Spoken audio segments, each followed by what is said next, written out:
This is literally everything about chemistry, the history, how it actually works, and at the end, we're going to look at some genuinely exciting ways chemistry might reshape the future. Let's begin. Imagine you're standing in a dimly lit workshop somewhere in Alexandria. It's around the 2nd century of the Common Era.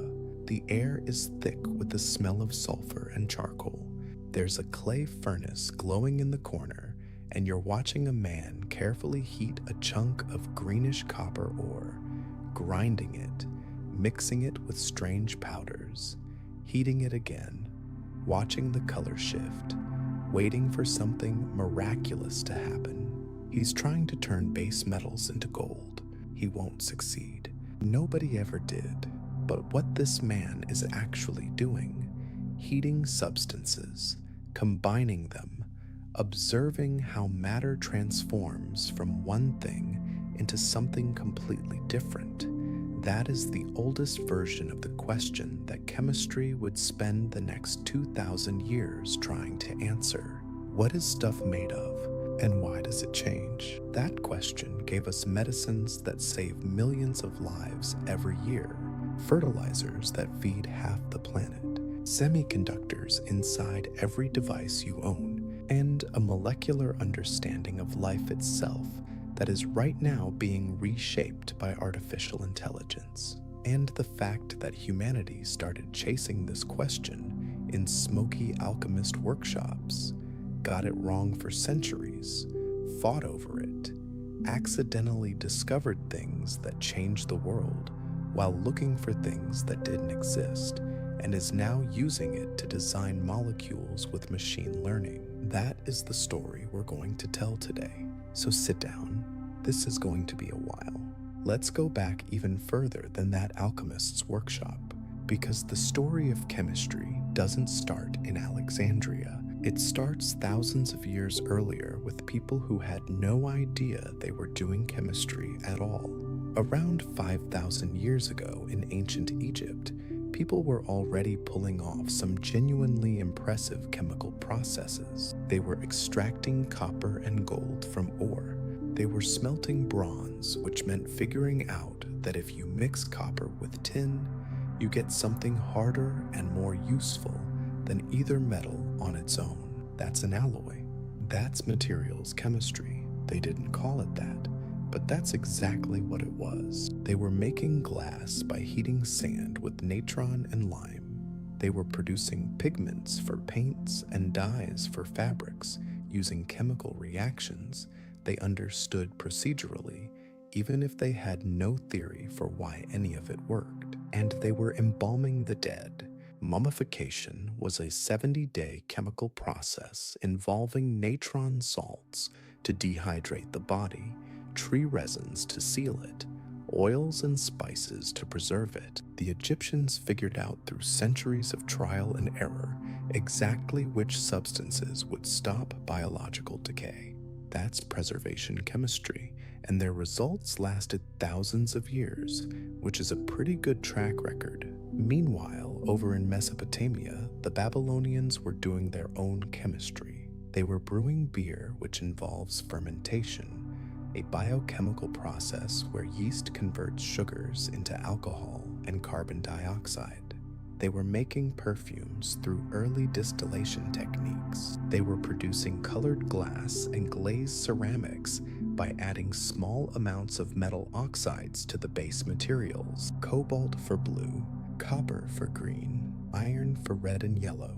They wrote recipes for these processes on clay tablets, step-by-step instructions that read almost like laboratory protocols. Heat this material for this long, add this substance, wait, observe the result.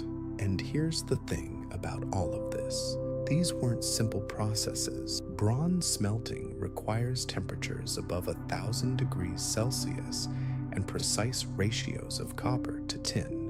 Glass making requires understanding how different additives change the final product. Fermentation requires controlling conditions carefully enough that you get beer instead of vinegar. These civilizations were solving chemical problems with remarkable precision. but they were doing it entirely by recipe. They knew what worked. They had no idea why it worked. Nobody was asking what is actually happening when copper ore turns into metal in a furnace. Nobody was asking what fire is doing to these substances at a fundamental level. They had procedures, not explanations, techniques, not theories. And the difference between having a technique that works and understanding why it works is the difference between a cook following a recipe and a chemist who can invent new recipes from scratch. That gap between doing chemistry and understanding chemistry would take a very long time to close. In fact, the first people to seriously try to close it wouldn't even get close to the right answer, but they would ask the right question. And sometimes asking the right question is more important than getting the right answer, because a good question points everyone who comes after you in the right direction. The question was simple: what is stuff actually made of? And the first people to really wrestle with it were the Greeks. The first people to seriously ask that question were the Greeks, and they came up with answers that were completely wrong, but incredibly important. Around 600 years before the Common Era, a philosopher named Thales of Miletus proposed that everything in the universe is ultimately made of water. Rivers, rocks, people, stars, all water in different forms. Now that sounds ridiculous, but think about what Thales was actually doing. He was saying there must be one fundamental substance underlying all the diversity we see in the world. That's a radical idea. Instead of accepting that the world is just a chaotic mess of different stuff, he was insisting that there has to be a simpler explanation underneath. He was wrong about water, but the impulse was right.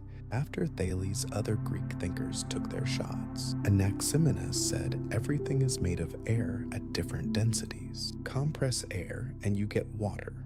Compress further and you get earth. Heraclitus said fire is the fundamental element. Everything is in a constant state of flux, and fire represents that eternal change. Then around 450 years before the Common Era, Empedocles came along and said, why pick just one? There are 4 fundamental elements: earth, water, air, and fire. Everything in the world is some combination of these 4 mixed in different proportions. Different ratios give you different substances. This 4-element theory became the dominant framework for understanding matter in the Western world for nearly 2,000 years. It was wrong, but it was a framework. And having a framework, even a wrong one, is better than having nothing, because it gives you something to argue with, something to test, something to eventually replace. But here's where it gets really interesting. Around the same time, a philosopher named Democritus, along with his teacher Leucippus, proposed something radically different. They said matter is not continuous. You can't keep dividing it forever. Eventually, you reach tiny indivisible particles that cannot be cut any further. They called these particles atomos, which literally means uncuttable in Greek. Different atoms have different shapes and sizes. They hook together in different arrangements, and those arrangements are what give substances their properties. Iron feels different from water because the atoms are shaped differently and connected differently. This is shockingly close to modern atomic theory. 2,400 years ago, Democritus essentially described the basic idea that all matter is made of discrete particles whose arrangement determines the properties of a substance. He had no experimental evidence. It was pure philosophical reasoning, but he was right. And then Aristotle came along and said no. Aristotle rejected atoms entirely.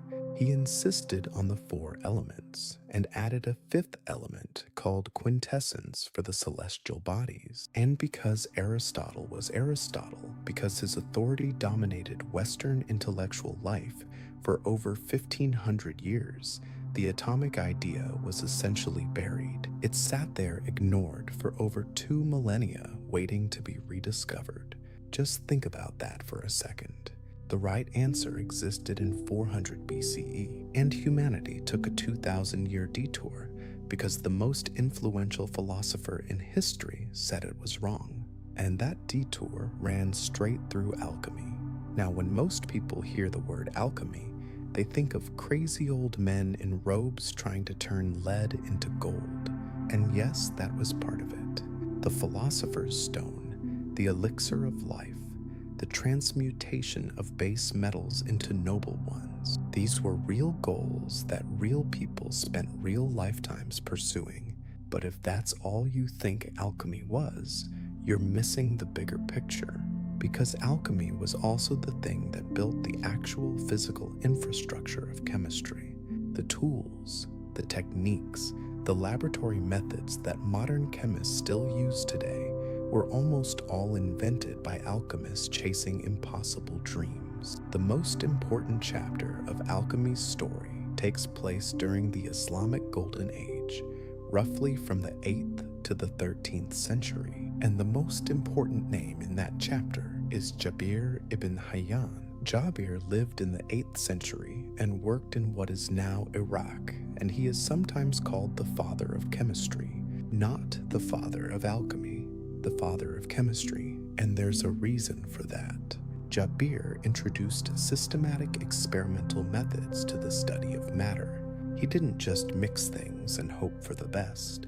He designed experiments. He recorded procedures carefully enough that other people could repeat them. He classified substances into categories based on their chemical properties, and along the way, he discovered or clearly described for the first time hydrochloric acid, nitric acid, citric acid, and acetic acid. He developed the alembic, which is a distillation apparatus that became the standard tool for separating and purifying liquids for centuries. If you've ever seen a picture of old laboratory glassware with those curving tubes and round flasks, that's Jabir's legacy. After Jabir came Al-Razi, who lived from around 854 to 925, and who pushed things even further. Al-Razi classified all known substances into categories: spirits, which were substances that could be vaporized, metals, stones, salts, boraxes, and he made a distinction that turned out to be crucial. He clearly separated chemical changes where a substance transforms into something fundamentally different from physical changes where the substance stays the same but changes form. Melting ice is a physical change. It's still water. Burning wood is a chemical change. You end up with ash and smoke and gas that are nothing like wood. That distinction between physical and chemical change is still one of the first things taught in every introductory chemistry class today, and Al-Razi was making it over 1,000 years ago. European alchemy picked up where the Islamic tradition left off, starting around the 13th century. Roger Bacon argued for experimental methods. Albertus Magnus wrote extensively about the properties of minerals and metals, but the most interesting figure from this era is Paracelsus. Paracelsus was a Swiss-German physician who lived in the early 1500s, and he fundamentally redirected what alchemy was supposed to be about. He said the goal of alchemy shouldn't be making gold.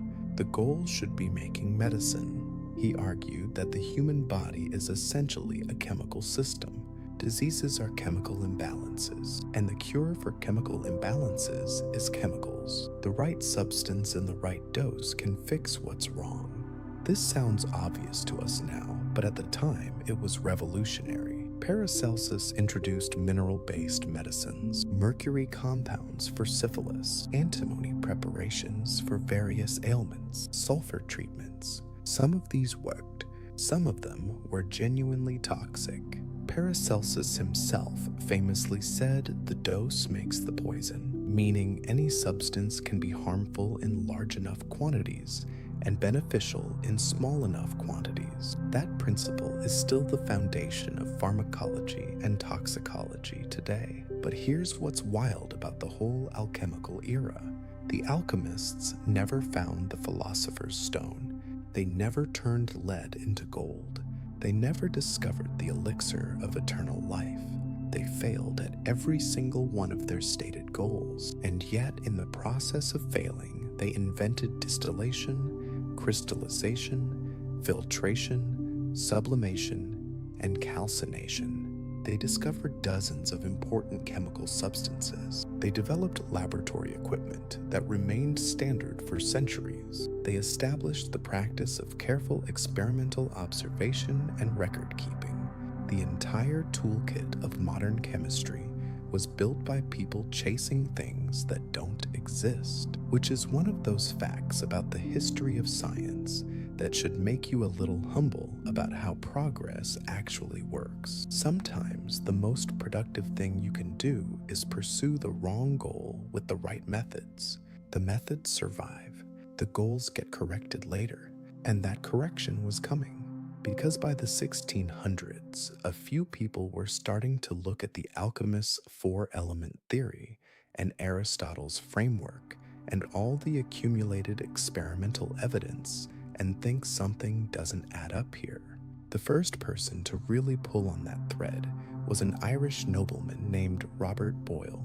Robert Boyle was born in 1627 in Ireland into one of the wealthiest families in Britain. He never had to work a day in his life, and he chose to spend his time doing science, which turned out to be a pretty good decision for the rest of humanity. In 1661, Boyle published a book called The Skeptical Chymist, and the title tells you everything about what he was trying to do. He was skeptical of the four elements, skeptical of alchemical assumptions, skeptical of anyone who claimed to understand matter without experimental evidence to back it up. Boyle's big move was deceptively simple. He said, "Look, we've been talking about elements for 2,000 years, but nobody has ever properly defined what an element actually is. So, let me give you a definition. An element is a substance that cannot be broken down into anything simpler by any known chemical process. If you can decompose something into simpler components, then it's not an element, it's a compound made of elements. If you can't break it down any further, then you found something fundamental." This sounds obvious now, but at the time, it was a complete reframing of how people thought about matter. Instead of starting with a philosophical theory about what elements should be, and then trying to fit observations into that theory, Boyle was saying, start with experiments. Break things down. See what you actually get. Let the evidence tell you what the elements are, rather than deciding in advance. Boyle also showed that chemistry could be quantitative. His most famous contribution is Boyle's law, which describes the relationship between the pressure and volume of a gas. If you compress a gas to half its volume, the pressure doubles. If you let it expand to twice its volume, the pressure halves. Pressure times volume equals a constant as long as the temperature stays the same. This was one of the first mathematical laws in chemistry, a precise, measurable, repeatable relationship, not a recipe, not a philosophical argument. A law you could express with numbers and test with instruments. And honestly, this is the moment chemistry starts becoming a science. Before Boyle, chemistry was a collection of techniques and traditions mixed with philosophy and mysticism. After Boyle, there was at least the beginning of a framework built on definitions you could test and relationships you could measure. But Boyle wasn't perfect. He still believed in the transmutation of metals. He still thought you might be able to turn one element into another with the right process. He was a transitional figure, 1 foot still in alchemy, 1 foot stepping into something new. He could see that the old framework was broken, but he couldn't yet see clearly what would replace it. And before that replacement arrived, chemistry would take one more spectacular wrong turn. A wrong turn that lasted almost 100 years and fooled some of the smartest people in Europe. It was called phlogiston. In the late 1600s, a German physician and chemist named Georg Ernst Stahl proposed something that seemed to make perfect sense at the time. He said when something burns, it releases an invisible substance called phlogiston. Wood is rich in phlogiston. When you burn wood, the phlogiston escapes into the air, and what's left behind is ash, which is the wood minus its phlogiston. Metals contain phlogiston too. When a metal rusts or corrodes, it's slowly releasing its phlogiston. Heating a metal ore with charcoal restores the phlogiston, turning the ore back into shiny metal. Charcoal is just a substance extremely rich in phlogiston, so it transfers its phlogiston to the ore. This was elegant. It was internally consistent. It explained a wide range of observations in a single unified framework: burning, rusting, smelting, calcination. All the same process. Phlogiston moving from one substance to another. Chemists across Europe adopted it enthusiastically. It became the dominant theory of chemistry for nearly a century. Textbooks were written around it. Experiments were designed using its logic. Some of the best chemists of the 1800s, including Joseph Priestley and Henry Cavendish, did brilliant experimental work while thinking entirely within the phlogiston framework, and it was completely wrong. The problem was weight. When you burn a piece of wood, it does get lighter. Ash weighs less than the original wood. That fits the theory perfectly.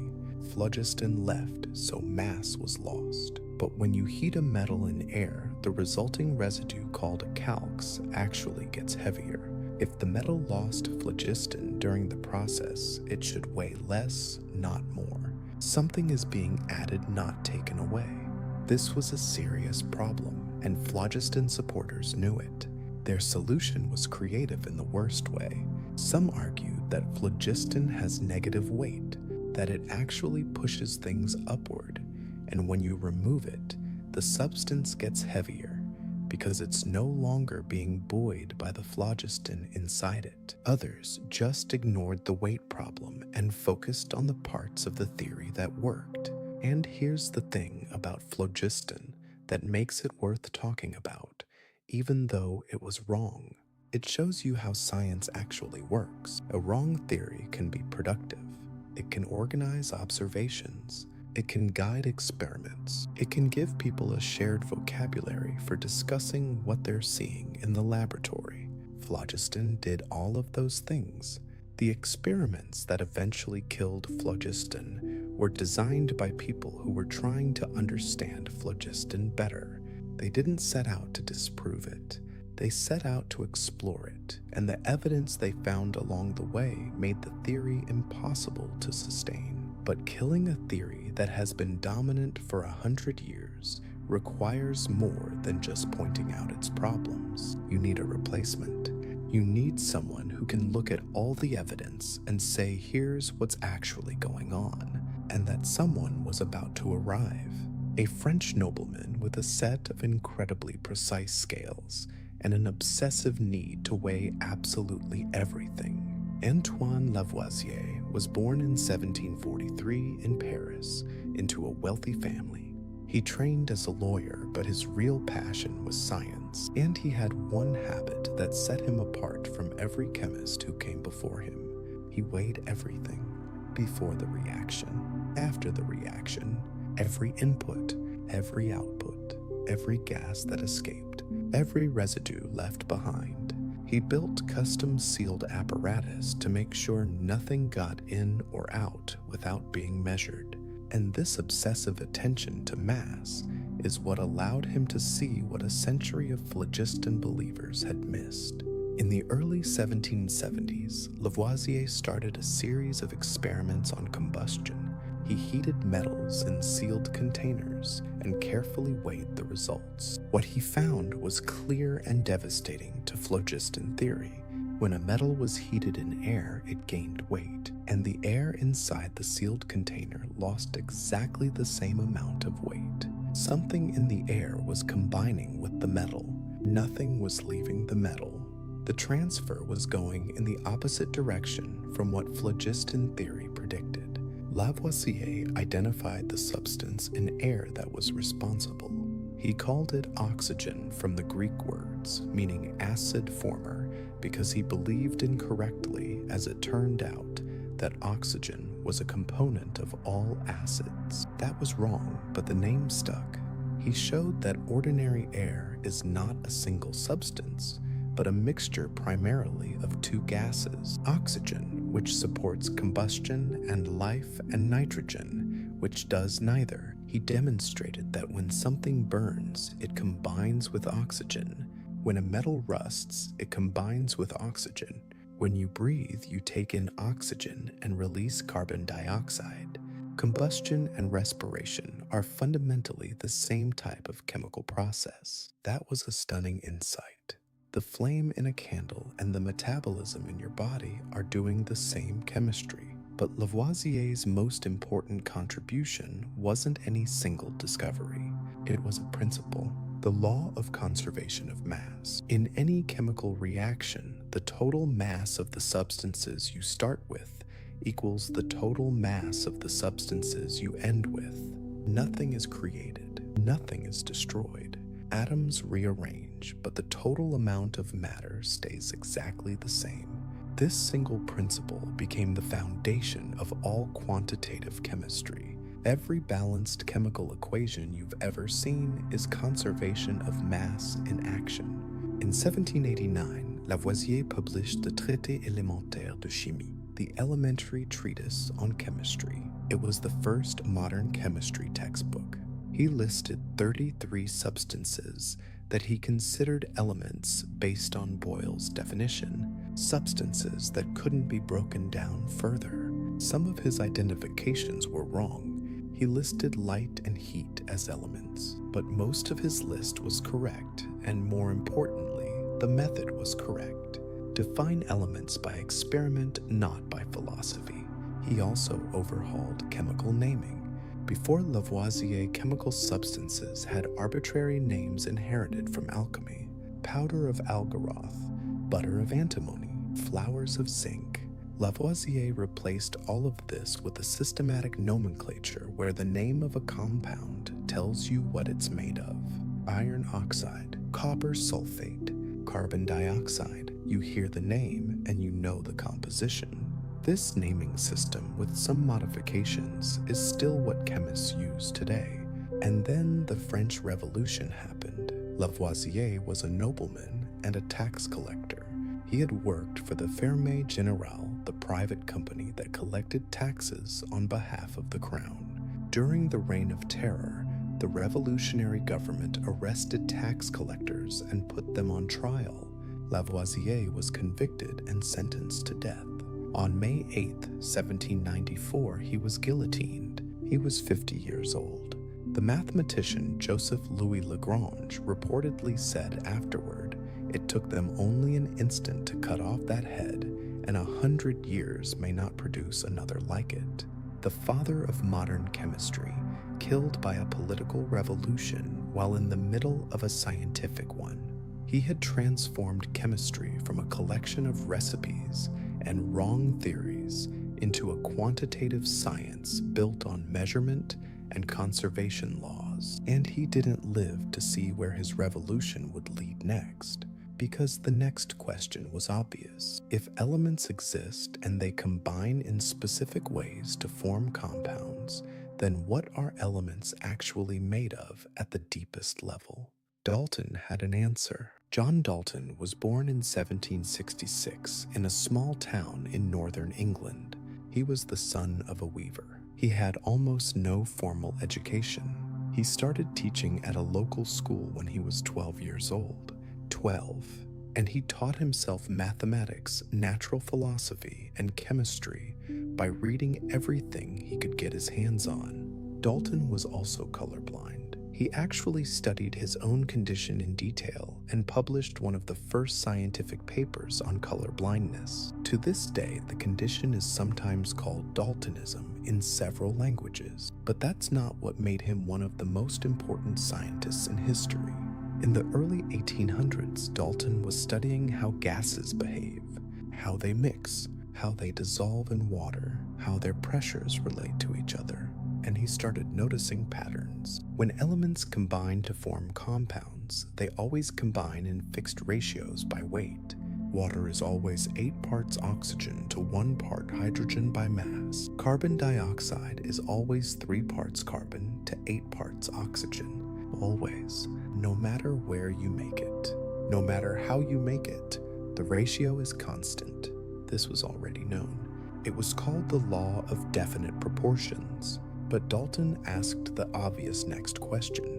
Why would elements always combine in fixed ratios unless matter comes in discrete chunks, unless there are fundamental particles of each element, and those particles combine in whole number ratios? You can't have half an atom of oxygen combining with 1 1/3 atoms of hydrogen. It's 1 to 1, or 2 to 1, or 3 to 1. Whole numbers, fixed ratios. Between 1803 and 1808, Dalton laid out his atomic theory. All matter is made of atoms, tiny particles that are indivisible and indestructible. All atoms of a given element are identical in mass and properties. Atoms of different elements have different masses and different properties. Compounds are formed when atoms of different elements combine in simple whole number ratios. And chemical reactions are just rearrangements of atoms. No atoms are created. No atoms are destroyed.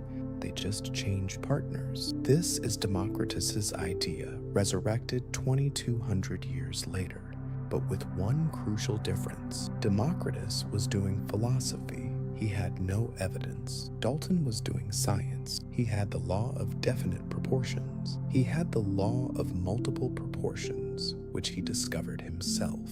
That law says when 2 elements form more than one compound, the ratios of the masses that combine are always simple whole numbers. Carbon and oxygen form carbon monoxide and carbon dioxide.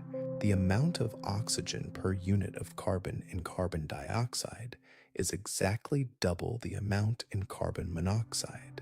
Exactly double, not approximately, exactly.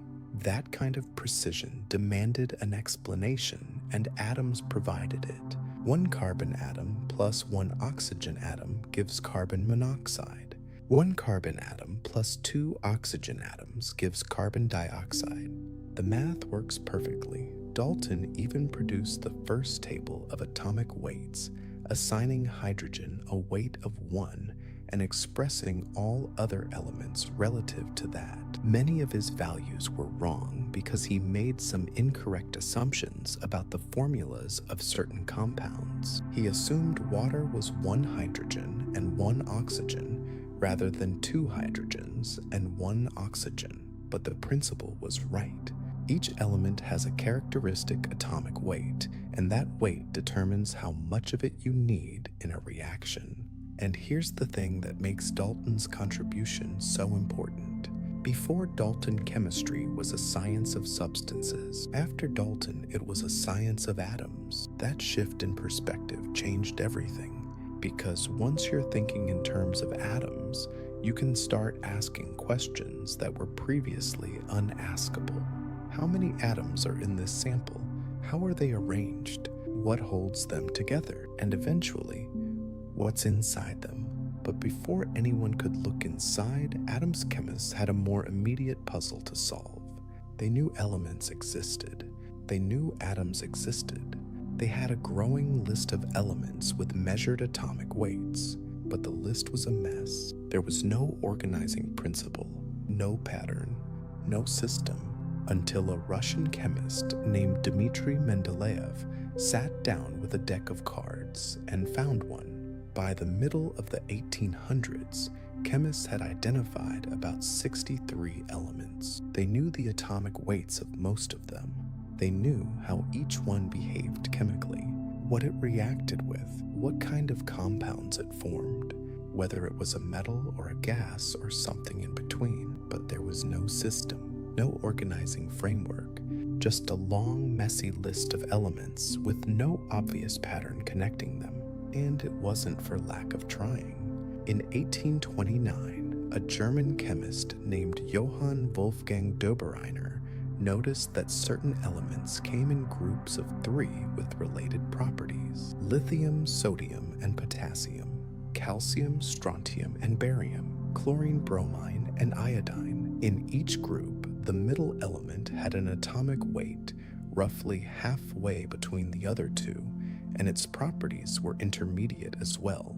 He called these triads. It was a real pattern, but it only worked for a handful of elements. It wasn't a system.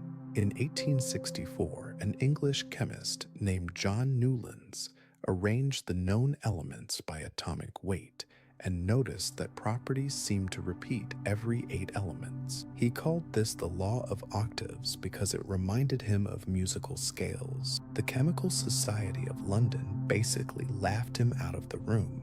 One member reportedly asked if he'd tried arranging the elements alphabetically to see if that produced any patterns too. Newlands was humiliated, but he wasn't entirely wrong. He'd noticed a real periodicity. His framework just wasn't flexible enough to accommodate all the known elements. Then in 1869, 2 things happened almost simultaneously. A German chemist named Lothar Meyer and a Russian chemist named Dmitry Mendeleev both independently created what we'd now recognize as the periodic table. Meyer plotted atomic volume against atomic weight and saw a clear periodic wave pattern. Mendeleev did something more ambitious and ultimately more influential. Mendeleev was born in 1834 in Tobolsk, Siberia.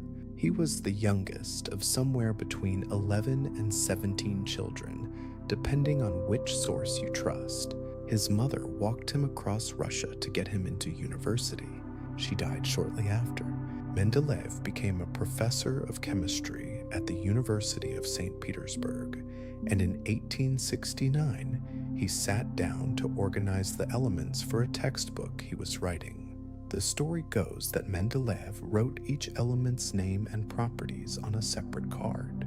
Then he started arranging them, sorting by atomic weight, looking at chemical behavior, and he noticed the same thing Newlands had noticed, but he handled it differently.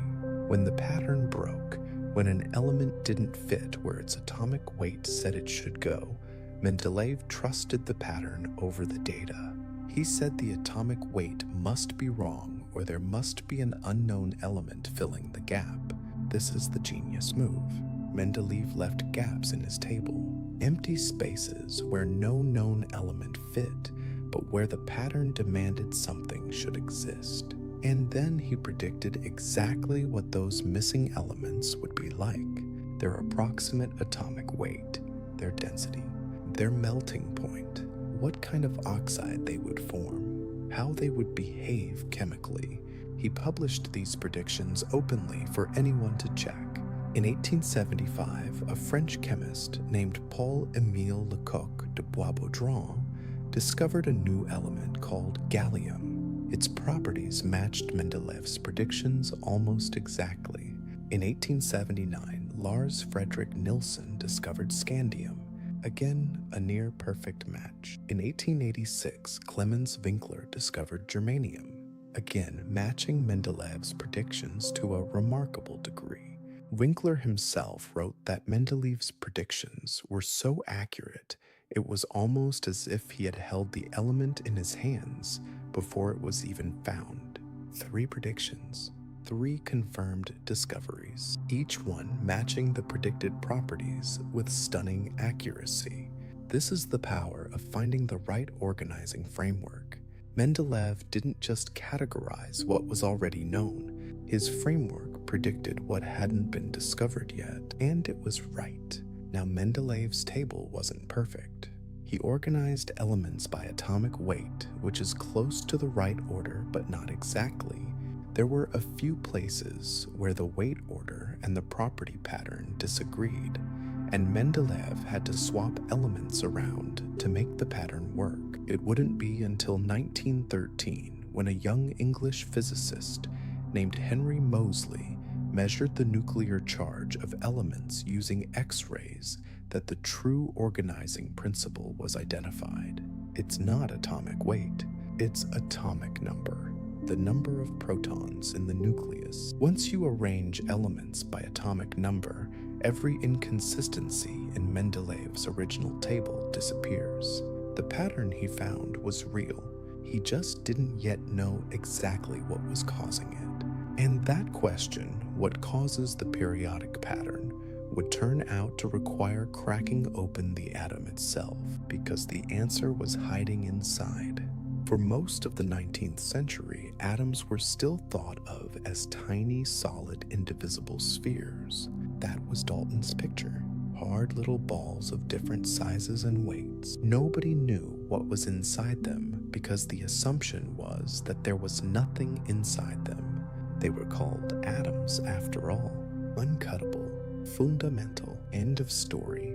That assumption started to crumble in the 1890s. In 1897, a British physicist named J.J. Thomson was experimenting with cathode rays, beams of something that traveled through vacuum tubes when you applied a voltage.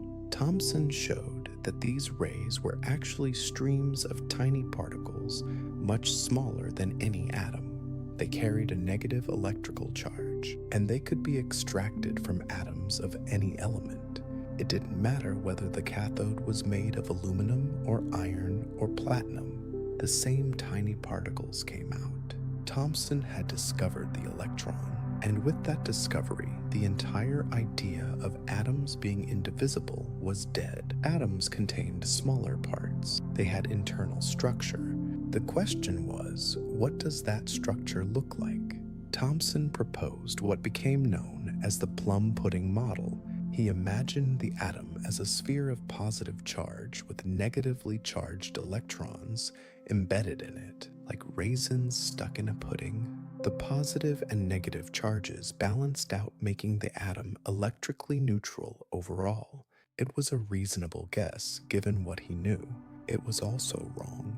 In 1911, Ernest Rutherford, a New Zealand-born physicist working in England, designed one of the most famous experiments in the history of science. He and his assistants Hans Geiger and Ernest Marsden fired tiny positively charged particles called alpha particles at a very thin sheet of gold foil. If Thomson's model was right, the alpha particles should pass through with only minor deflections because the positive charge would be spread out evenly across the whole atom, like throwing marbles through a cloud of mist. Most of them should go straight through, and most of them did, but a few didn't. A small fraction of the alpha particles bounced back at extreme angles. Some came almost straight back toward the source.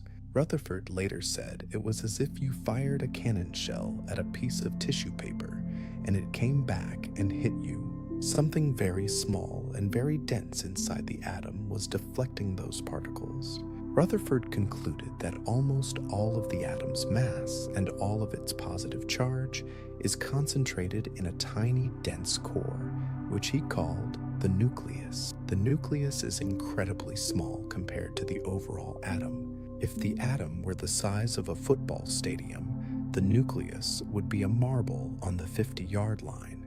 The rest of the atom is empty space with electrons somewhere in that space orbiting the nucleus. This was stunning. Matter which feels so solid is almost entirely nothing. The chair you're sitting on is overwhelmingly empty space held together by electromagnetic forces between charged particles. Solidity is an illusion created by the physics of electron interactions, but Rutherford's model had a problem. Classical physics said that an electron orbiting a nucleus should continuously radiate energy and spiral inward, crashing into the nucleus in a fraction of a second. Atoms should be unstable. They obviously weren't. Something was wrong with the classical picture. In 1913, the Danish physicist Niels Bohr proposed a radical solution. He said electrons don't orbit in just any path.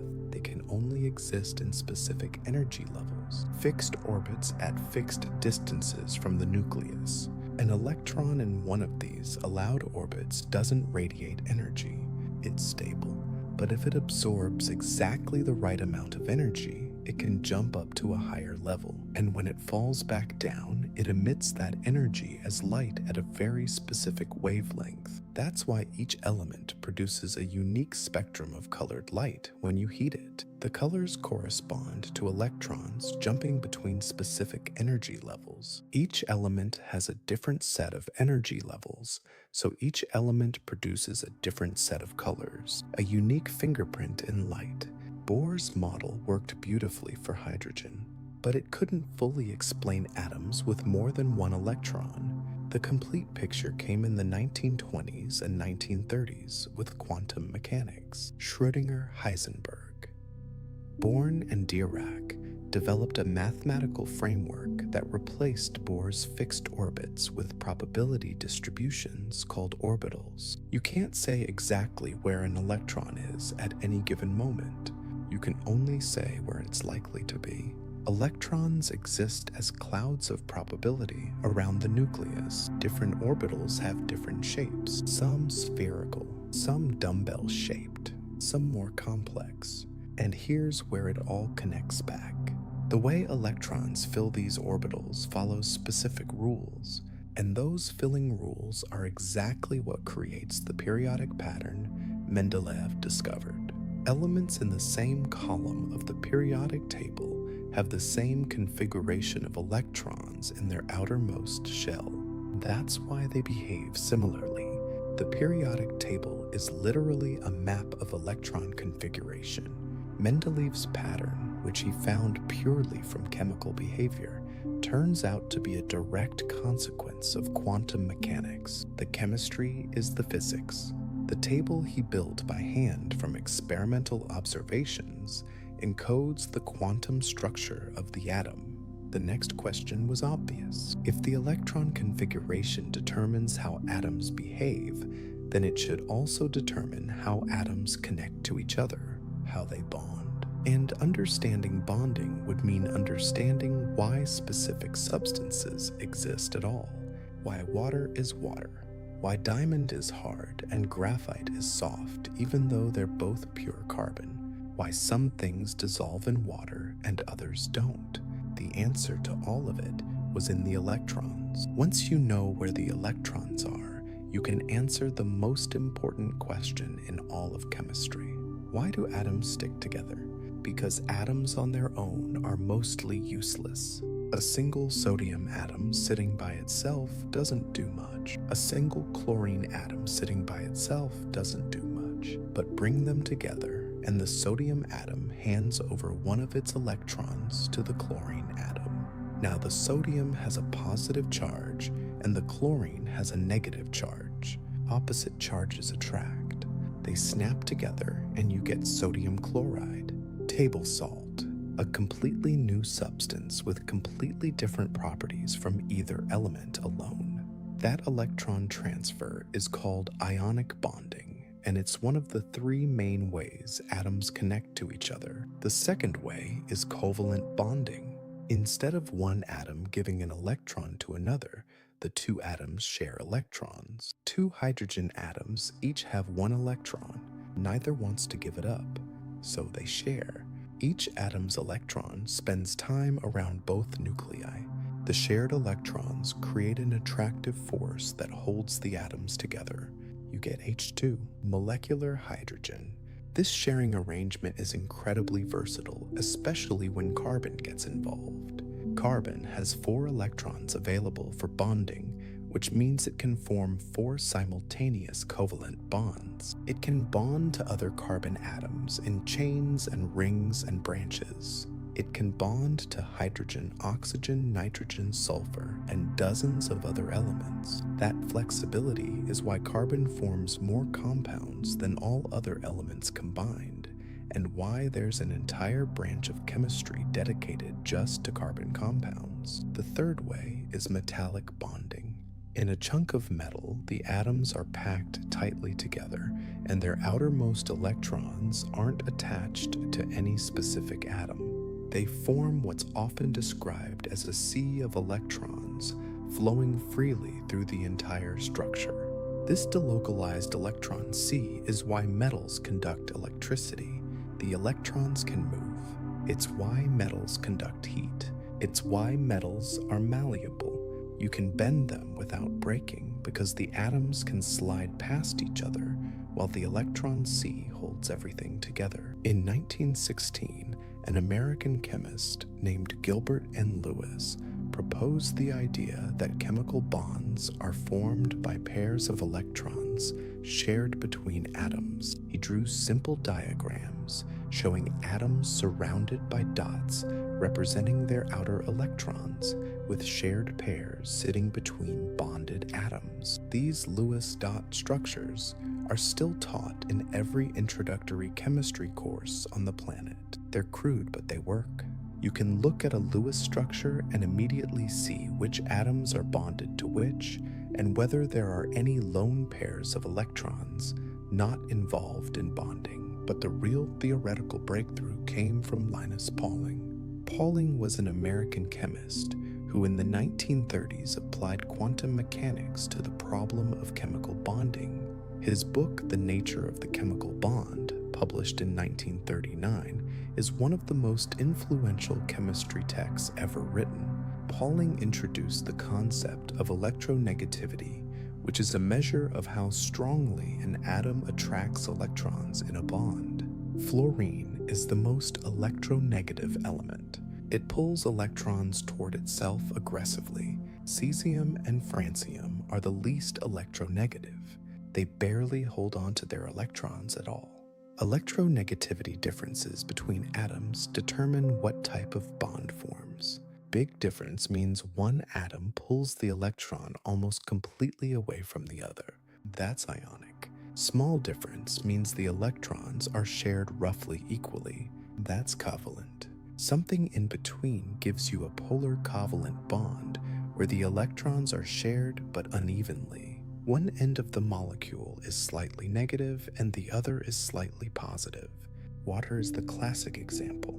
Oxygen is more electronegative than hydrogen, so the electrons in each OH bond spend more time near the oxygen.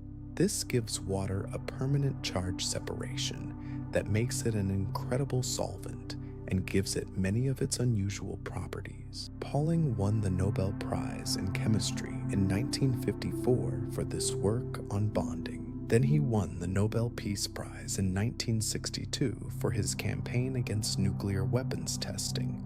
He remains the only person in history to win 2 unshared Nobel Prizes in different categories. The man who explained why atoms stick together also tried to stop humanity from splitting them apart. Bonding is the bridge between physics and chemistry. Physics tells you where the electrons are. Chemistry tells you what happens when atoms share them or trade them. And once you understand bonding, you understand why substances exist, why molecules have specific shapes, why some materials are hard and others are soft, why some things dissolve and others don't. Everything flows from how electrons are shared between atoms. Okay, that was the history. Now let's actually understand how chemistry works from the ground up. We're going to start with the simplest ideas and build outward, atoms first, then molecules, then reactions, then energy, then the big branches like organic chemistry and biochemistry. Think of it like building a house. Every concept builds on the ones before it. So let's start with the most basic question. What is a chemical element and what determines how it behaves? A chemical element is a substance made entirely of one type of atom. Hydrogen is an element. Every hydrogen atom in the universe has exactly 1 proton in its nucleus. Oxygen is an element. Every oxygen atom has exactly 8 protons. Iron has 26. Gold has 79. The number of protons is what defines which element an atom is. Change the number of protons, and you've changed the element entirely. That number is called the atomic number, and it's the single most important number in chemistry.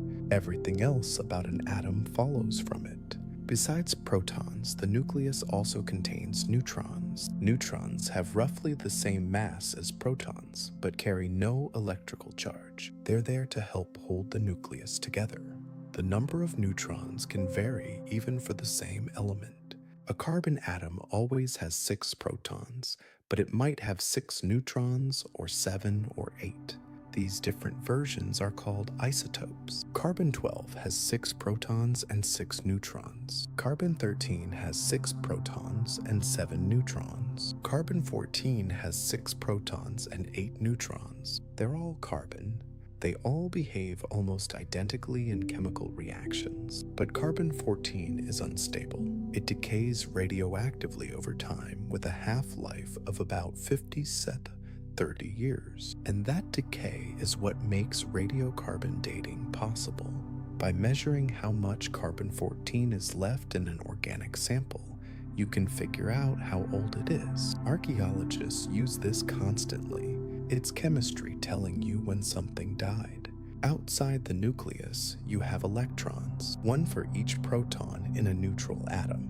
These electrons are what determine how an atom behaves chemically. Not the protons, not the neutrons, the electrons. Specifically, the electrons in the outermost shell called valence electrons. Electrons don't just float around randomly. They fill specific energy levels, and within those levels, they fill specific orbitals. The filling follows rules. Electrons go into the lowest available energy level first. This is called the Aufbau principle, from the German word for building up. Each energy level can hold only a certain number of electrons. The first level holds 2, the second holds 8, the third can hold 18, though it often has just 8 before the fourth level starts filling. This filling pattern is exactly what creates the structure of the periodic table. The periodic table is arranged so that elements in the same column have the same number of valence electrons. Lithium, sodium, and potassium are all in column 1. They each have 1 valence electron. That single outer electron is easy to lose, so all 3 are highly reactive metals that explode on contact with water. Fluorine, chlorine, and bromine are all in column 17. They each have 7 valence electrons. They all desperately want 1 more electron to complete their outer shell, so they're all highly reactive nonmetals that grab electrons from anything nearby. The elements in column 18, helium, neon, argon, they already have completely full outer shells. They don't need to gain or lose any electrons, so they almost never react with anything. They're called noble gases because they're too chemically aloof to interact with common elements. That aloofness is entirely because their electron configuration is already complete. This is the deep reason behind Mendeleev's periodic pattern. He saw that chemical properties repeat periodically. Now we know why. Because electron configurations repeat periodically. As you move across a row of the table, you're adding 1 proton and 1 electron at a time. The electrons fill up a shell. When the shell is full, you start a new row and a new shell. Same number of valence electrons means same chemical behavior. Same column, same behavior. That's the pattern. Here's a way to think about it that makes the whole table click. The periodic table isn't just a list of elements organized by some arbitrary property. It's a map. The position of an element on that map tells you almost everything you need to know about it. How many electrons it has, how big the atom is, how tightly it holds those electrons, how it bonds with other elements, what kind of compounds it forms, whether it's a metal or a non-metal, whether it's reactive or inert. If you understand the periodic table, you're already halfway to understanding chemistry, because every chemical reaction, every compound, Every material property traces back to where the reacting elements sit on that table and what their electrons are doing. Now let's talk about what happens when atoms actually get together. When atoms bond together, they form molecules. A molecule is just two or more atoms connected by chemical bonds. Two hydrogen atoms sharing electrons give you H2. One oxygen atom bonded to two hydrogen atoms gives you H2O, water. One carbon atom bonded to two oxygen atoms gives you CO2. Carbon dioxide, the subscript numbers in these formulas tell you exactly how many atoms of each element are in one molecule of that substance. Now there's a distinction worth making here. A molecule is any group of bonded atoms. A compound is a substance made of two or more different elements. Water is both a molecule and a compound because it contains hydrogen and oxygen, two different elements bonded together. But O2 molecular oxygen is a molecule without being a compound.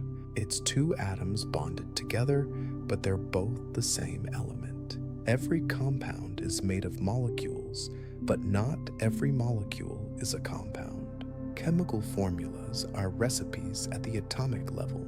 H2O tells you the exact ratio, 2 hydrogens for every oxygen, always, everywhere, no exceptions. This is Dalton's law of definite proportions written in chemical shorthand. And these ratios matter enormously because they determine the properties of the substance. H2O is water. 2O2 is hydrogen peroxide. One extra oxygen atom per molecule, and you go from something you drink to something you use to disinfect wounds. That's how precise chemistry is. One atom changes everything. But here's a practical problem.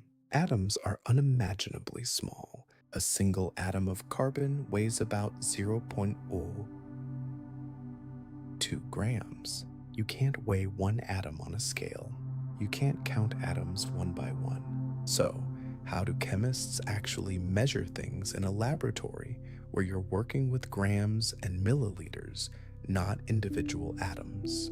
The answer is the mole. And the mole is one of those ideas that sounds strange at first, but turns out to be incredibly practical. A mole is just a number, a specific very large number, 6.022 times 10 to the power of 23. That's 602 followed by 21 zeros. It's called Avogadro's number, named after the Italian scientist Amedeo Avogadro. Why that specific number? Because it's chosen so that 1 mole of any element weighs in grams exactly what its atomic mass is in atomic mass units. Carbon has an atomic mass of about 12 atomic mass units. 1 mole of carbon atoms weighs 12 grams. Oxygen has an atomic mass of about 16. 1 mole of oxygen atoms weighs 16 grams. Hydrogen has an atomic mass of about 1. 1 mole of hydrogen atoms weighs 1 gram. This means 1 mole of water molecules weighs about 18 grams. 2 hydrogens at 1 each plus 1 oxygen at 16. That's 18 grams. You can hold 1 mole of water in your cupped hand. It's about 18 milliliters, a little more than a tablespoon. And that tablespoon contains 602 billion trillion molecules, every one of them H2O. Every one of them identical.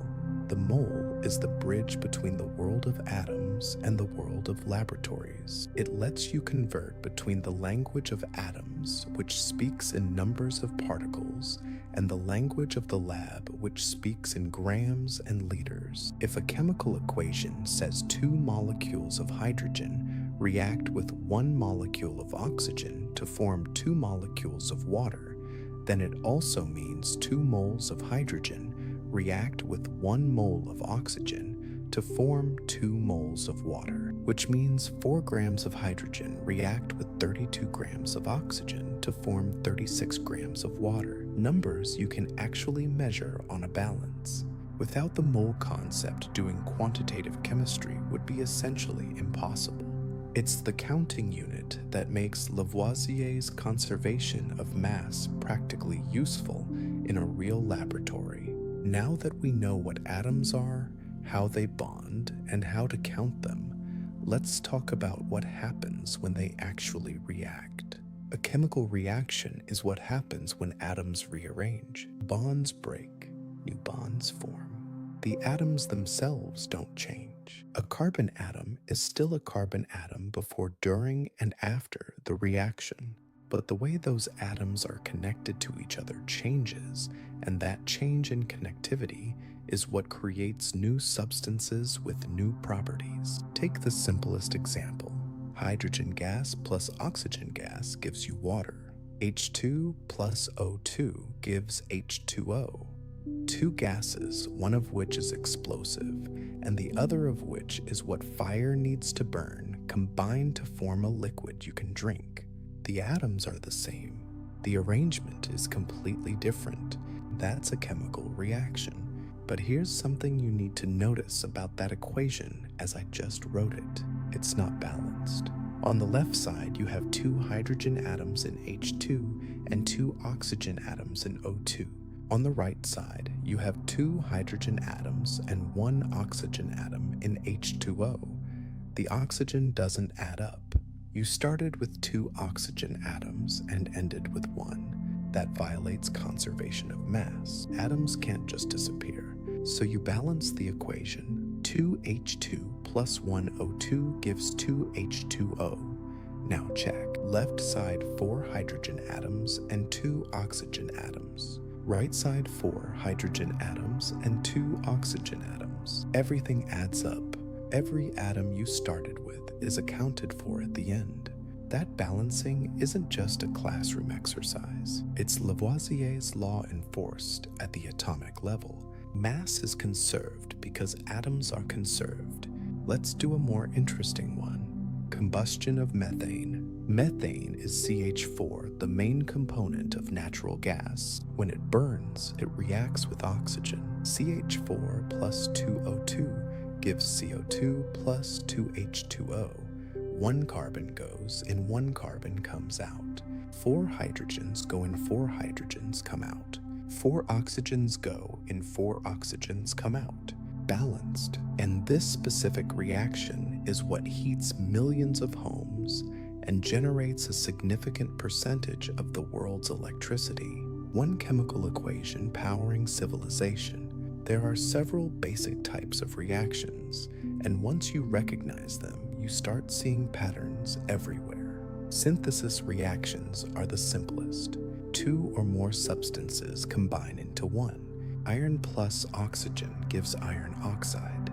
That's rust. Your car slowly reacting with the atmosphere. Decomposition is the reverse. One substance breaks into 2 or more simpler ones. Hydrogen peroxide breaks down into water and oxygen gas. That's why hydrogen peroxide fizzes when you pour it on a cut. The enzyme catalase in your blood is breaking it apart, and the bubbles are oxygen gas escaping. Single replacement is when one element swaps places with another in a compound. Drop a piece of zinc into a copper sulfate solution, and the zinc kicks the copper out. You end up with zinc sulfate in solution and solid copper deposited on the zinc.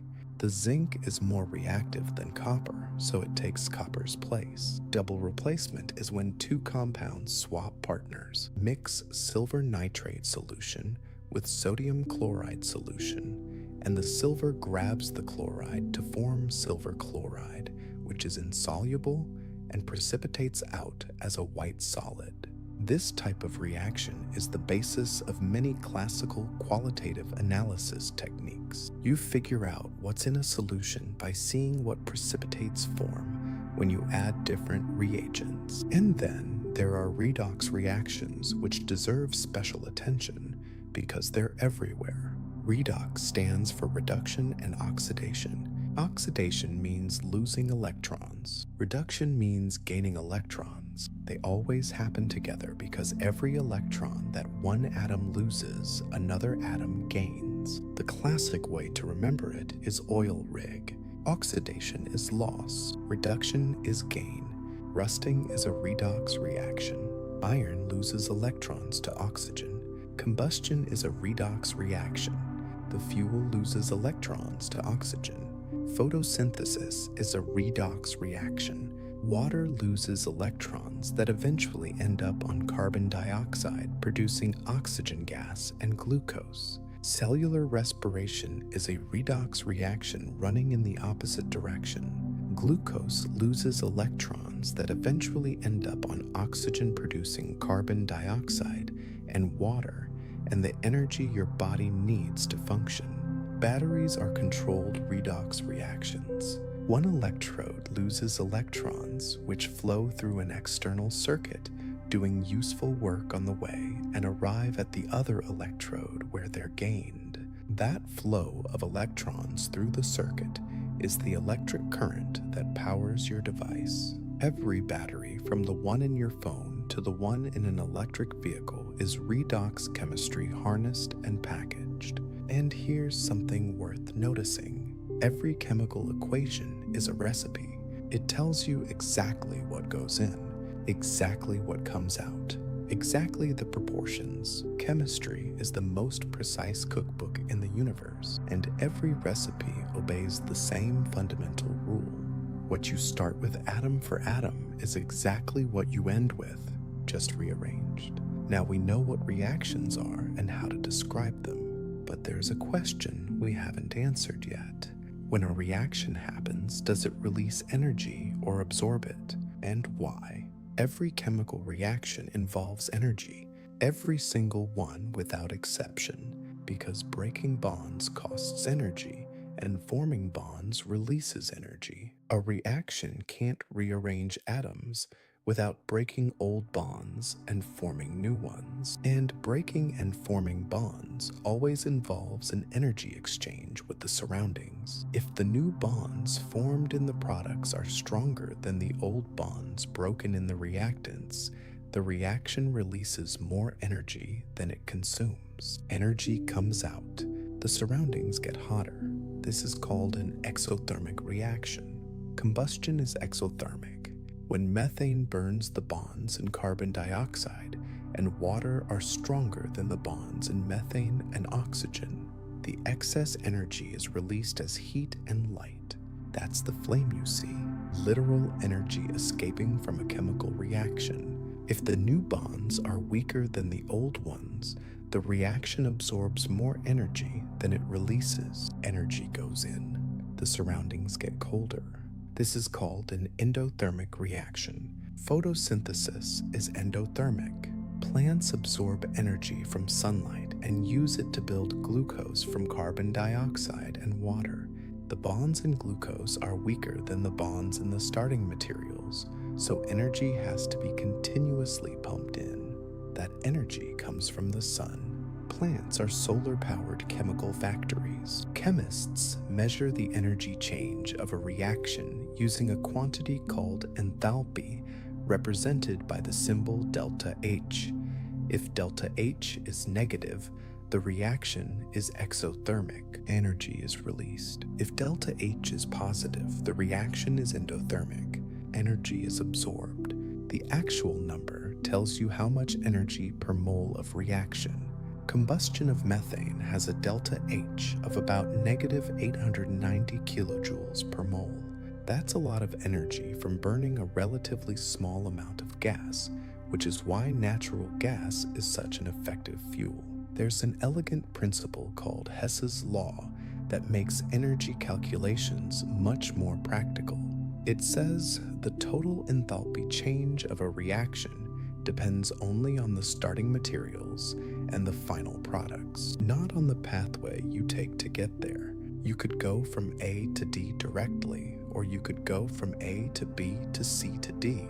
The total energy change is the same either way. This means you can calculate the energy of a reaction you can't directly measure by adding up the energies of simpler reactions that get you to the same place. Like finding the distance between two cities by adding up the distances of the roads connecting them, even if you've never driven the direct route. Bond energy is the concept that ties it all together. Every type of chemical bond has a characteristic strength. The bond between two oxygen atoms in O2 requires 498 kilojoules per mole to break. The bond between carbon and hydrogen in methane requires about 413 kilojoules per mole. The bond between oxygen and hydrogen in water is about 463. You can estimate the energy of any reaction by adding up the energy needed to break all the bonds in the reactants and subtracting the energy released by forming all the bonds in the products. If more energy is released than consumed, the reaction is exothermic. If more is consumed than released, it's endothermic. Here's a way to make this feel real. Your body right now is running on exothermic reactions. Glucose from the food you ate is reacting with oxygen from the air you breathed. The products are carbon dioxide, which you exhale, and water. The energy released by that reaction is what keeps your body at 37 degrees Celsius. It powers every muscle contraction, every nerve impulse, every thought you're having right now, including the one about chemistry. You are a carefully controlled combustion engine running at body temperature. The chemistry of fire and the chemistry of life are the same chemistry, just running at different speeds and under different levels of control. Knowing that a reaction releases energy doesn't tell you everything. It doesn't even tell you the most practically important thing, which is how fast does it happen. Think about it this way. A diamond sitting on a table right now is thermodynamically unstable. The conversion of diamond to graphite is actually exothermic. Diamond wants to become graphite. Given enough time, it will. But that time is billions of years. So for all practical purposes, your diamond is fine. The reaction is favorable, but unbelievably slow. On the other hand, strike a match and the head ignites in a fraction of a second. That reaction is also exothermic, but it's fast, explosively fast. Both reactions release energy. One takes billions of years, the other takes milliseconds. Why? The answer is activation energy. Every chemical reaction, even an exothermic one, needs an initial push to get started. Think of it like pushing a boulder over a hill. Once it's over the top, it rolls downhill on its own, releasing energy as it goes. But you have to push it up to the top first. That initial push is the activation energy. A match needs friction to ignite. That friction provides enough energy to get the first molecules reacting. Once those molecules react, they release energy that kicks off the neighboring molecules, and the reaction sustains itself.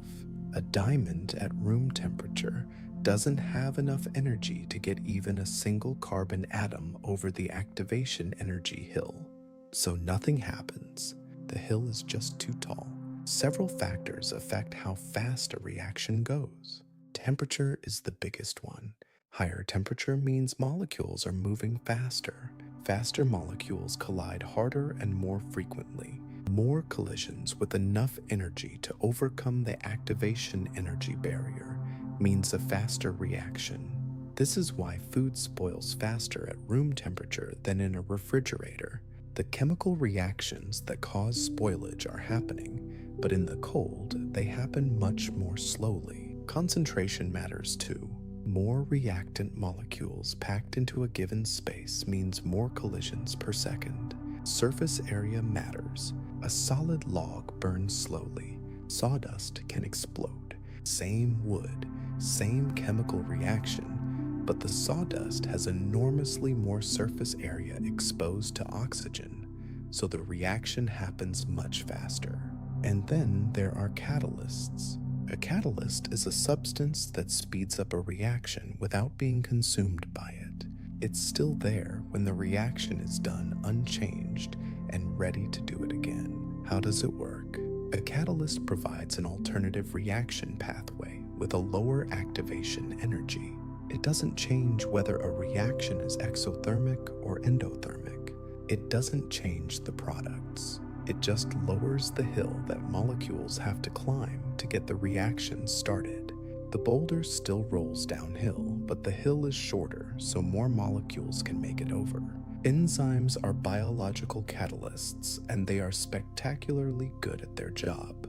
The enzyme catalase, which breaks down hydrogen peroxide in your blood, speeds up the reaction by a factor of about 10 million. Without catalase, that reaction would still happen, but so slowly that the hydrogen peroxide would build up and damage your cells. Your body runs on thousands of different enzymes, each one specifically shaped to catalyze one particular reaction. Life without catalysts would be chemically impossible.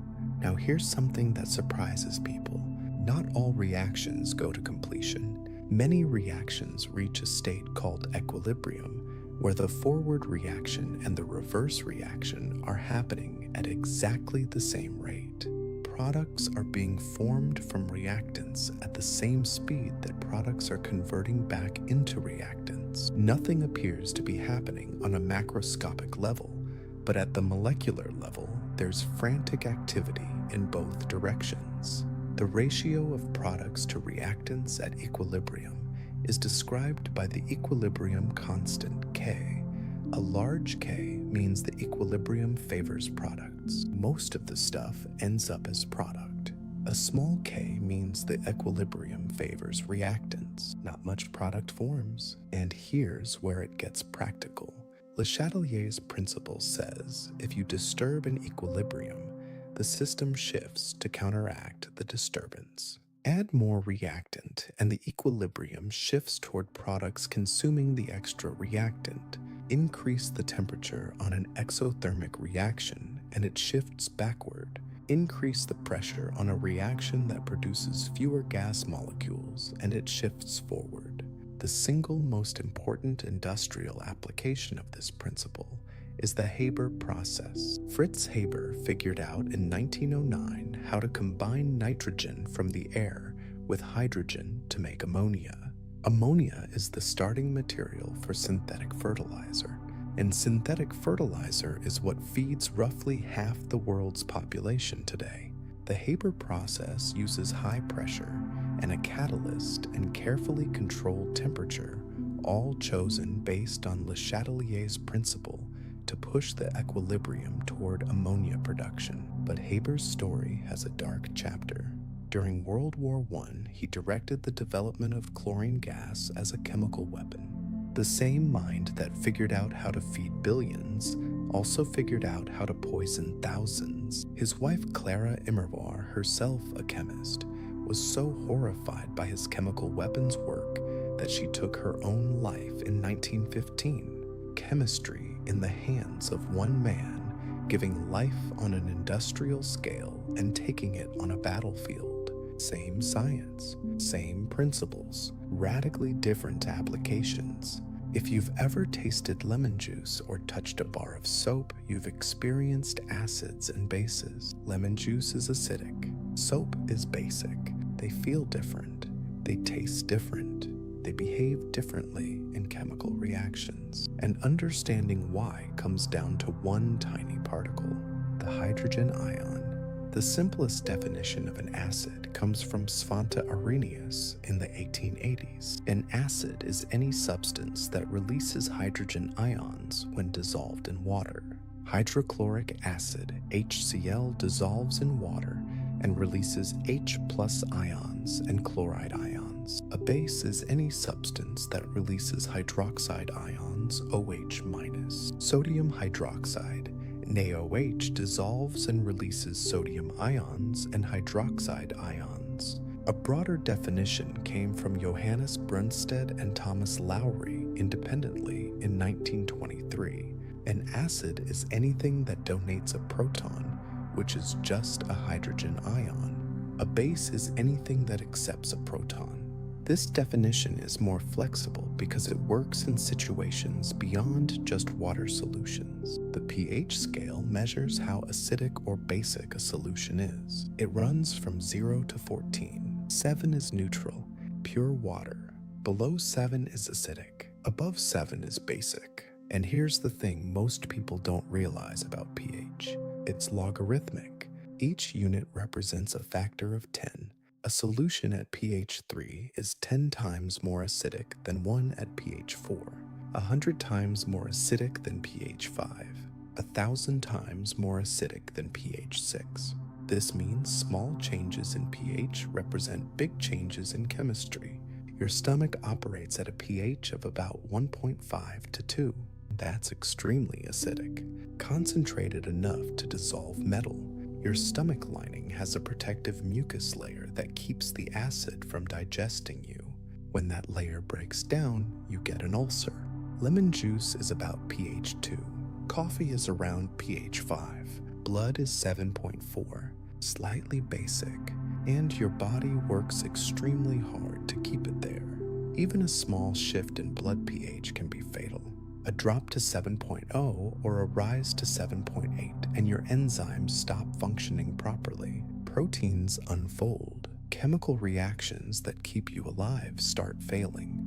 Your body maintains blood pH using buffer systems. A buffer is a solution that resists changes in pH when you add acid or base. The main buffer in blood is the carbonic acid bicarbonate system. Carbon dioxide from metabolism dissolves in blood to form carbonic acid, which dissociates into hydrogen ions and bicarbonate. If blood gets too acidic, the bicarbonate absorbs the excess hydrogen ions. If it gets too basic, the carbonic acid releases more.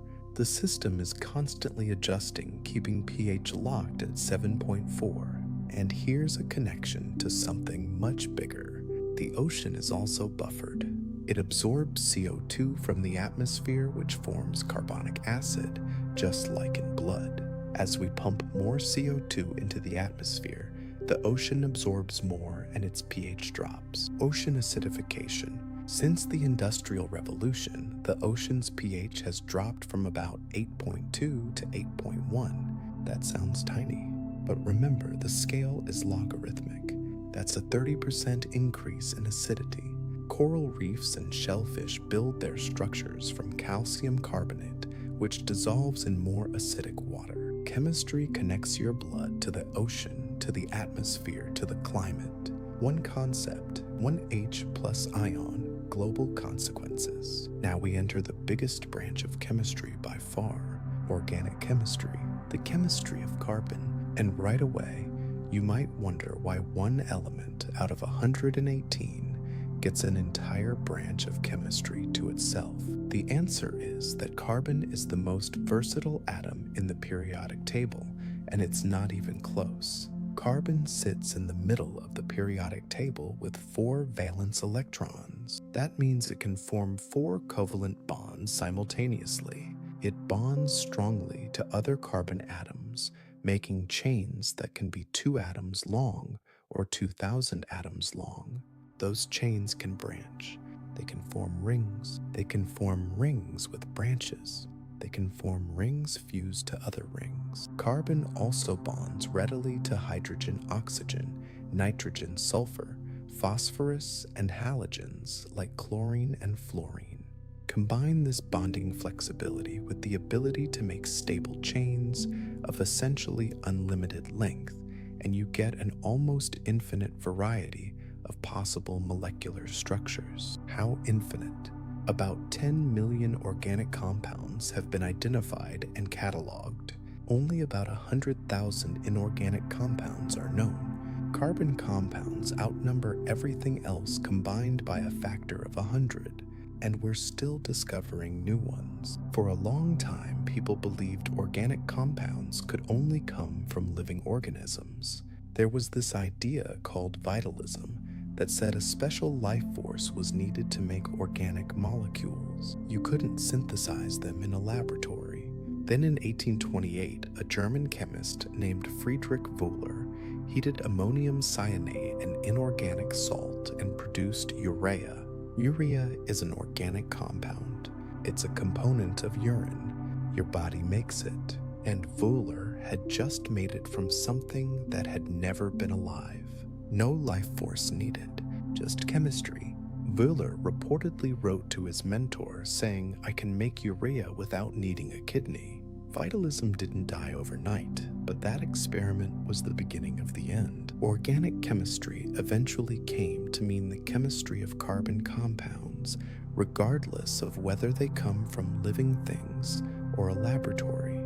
The simplest organic molecules are hydrocarbons, just carbon and hydrogen. Methane is CH4, 1 carbon, 4 hydrogens. Ethane is C2H6, 2 carbons, 6 hydrogens. Propane, butane, pentane. The names go on. Add more carbons and you get longer chains. At room temperature, the short chain hydrocarbons are gases, medium chains are liquids, long chains are waxy solids. Petroleum crude oil is a mixture of hydrocarbons of different chain lengths. The entire oil and gas industry is essentially about separating these hydrocarbons by size and selling them for different uses. Short chains for cooking gas, medium chains for gasoline, longer chains for diesel and lubricants, even longer chains for asphalt.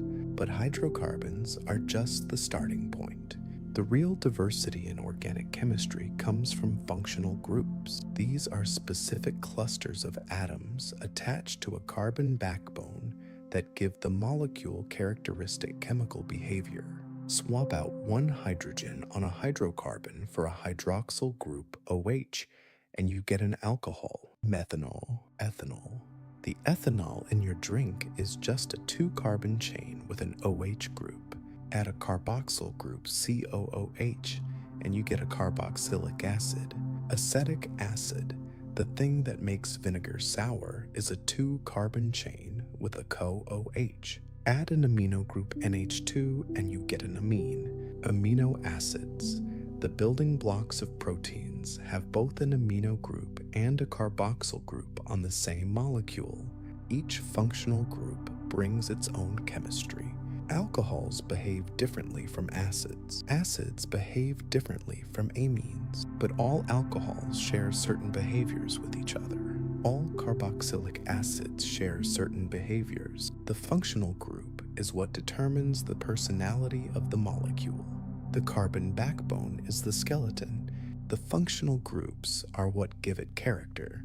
There's one more concept in organic chemistry that matters enormously, and that's isomers. Isomers are molecules with the same molecular formula, but different structures. Butane and isobutane both have the formula C4H10. Same atoms, same number of everything, but butane is a straight chain and isobutane is branched. They have different boiling points and slightly different properties. It gets wilder. Some molecules are mirror images of each other, like your left hand and your right hand. Same components, same connections, but you can't superimpose one on the other.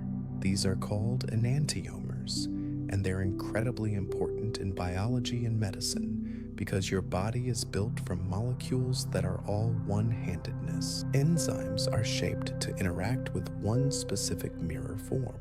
The wrong mirror form might do nothing, or it might do something harmful. The drug thalidomide, prescribed in the 1950s for morning sickness, was a mixture of both mirror forms. One form was an effective medicine, the other caused devastating birth defects. Same molecular formula, same atoms, same bonds, just a mirror image, and the consequences were catastrophic. Polymers are the last piece of the organic chemistry picture worth mentioning here. A polymer is a long molecule made by linking many small repeating units called monomers. Polyethylene is ethylene molecules linked end to end into chains thousands of units long. It's the most commonly produced plastic on Earth. Nylon is a polymer. PVC is a polymer. Rubber is a polymer. Proteins are polymers of amino acids. DNA is a polymer of nucleotides. The entire plastics revolution of the 20th century was figuring out how to make and control synthetic polymers, and the entire machinery of life runs on natural polymers that evolved over billions of years. Carbon's ability to form these long, stable, varied structures is the reason organic chemistry is so enormous, and it's the reason life exists at all. Because the chemistry of life is organic chemistry, running at a level of complexity that still takes your breath away when you look at it closely. And the most spectacular things carbon does, it does inside living cells. Everything alive on this planet, from bacteria to blue whales, runs on 4 types of large organic molecules: proteins, nucleic acids, carbohydrates, and lipids. These are the 4 macromolecules of life, and understanding them is where chemistry stops being about substances in flasks and starts being about you.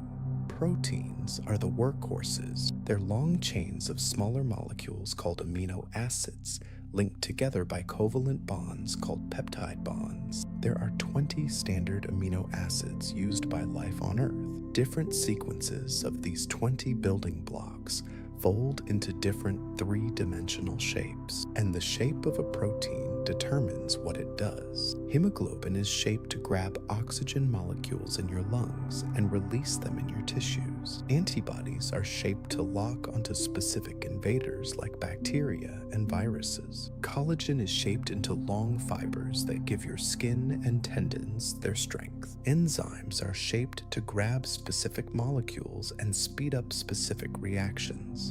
Here's what's remarkable about protein folding. A typical protein might be a chain of 300 amino acids.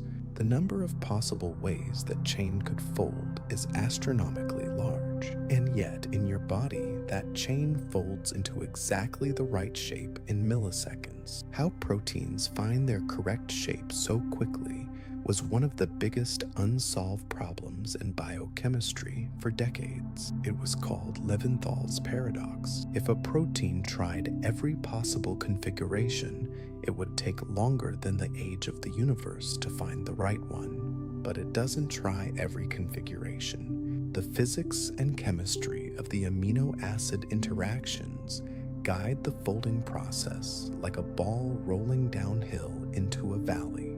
The correct shape is the lowest energy configuration, and the molecule naturally falls into it. Predicting that shape from the amino acid sequence alone was considered essentially impossible until 2020, when DeepMind's AlphaFold system cracked it. An artificial intelligence trained on known protein structures learned to predict the 3-dimensional shape of virtually any protein from its sequence. This won the Nobel Prize in Chemistry in 2024. Decades of biochemistry's hardest problem solved by machine learning in a few years. We'll come back to that. Nucleic acids are the information carriers. DNA deoxyribonucleic acid is a polymer of nucleotides. Each nucleotide contains a sugar, a phosphate group, and one of 4 bases: adenine, thymine, guanine, and cytosine, A, T, G, and C. These 4 letters, arranged in sequences millions of bases long, encode every instruction needed to build and operate a living organism. The structure of DNA, the famous double helix, was determined in 1953 by James Watson and Francis Crick, building critically on X-ray crystallography data produced by Rosalind Franklin. Franklin's contribution was essential. Her X-ray images, particularly the one known as Photo 51, provided the key evidence for the helical structure. She didn't receive the Nobel Prize because she died of cancer in 1958, likely caused by radiation exposure from her work, and the Nobel is not awarded posthumously. RNA ribonucleic acid is DNA's working copy. When your cell needs to make a protein, it copies the relevant section of DNA into a strand of RNA. That RNA is then read by a molecular machine called a ribosome, which assembles the protein amino acid by amino acid according to the RNA's instructions. DNA to RNA to protein. That's the central dogma of molecular biology. Information flows from code to copy to functional molecule. It's chemistry operating as an information processing system. Carbohydrates are energy and structure. Glucose, a simple 6-carbon sugar, is the primary fuel molecule for most life on Earth. Your cells break glucose apart through a series of chemical reactions called cellular respiration, extracting the energy stored in its bonds and using that energy to power everything you do. Plants store glucose as starch, animals store it as glycogen, and plants use a modified sugar called cellulose to build their cell walls. Cellulose is the most abundant organic molecule on Earth. Wood is mostly cellulose. Cotton is almost pure cellulose. Paper is cellulose. Lipids are fats, oils, and the molecules that form cell membranes. A cell membrane is a lipid bilayer, two layers of lipid molecules arranged so that their water-loving heads face outward toward the watery environment, and their water-fearing tails face inward away from water. This creates a barrier that separates the inside of the cell from the outside. Without this barrier, there's no cell. Without cells, there's no life. The very definition of a living thing depends on lipid chemistry creating a boundary.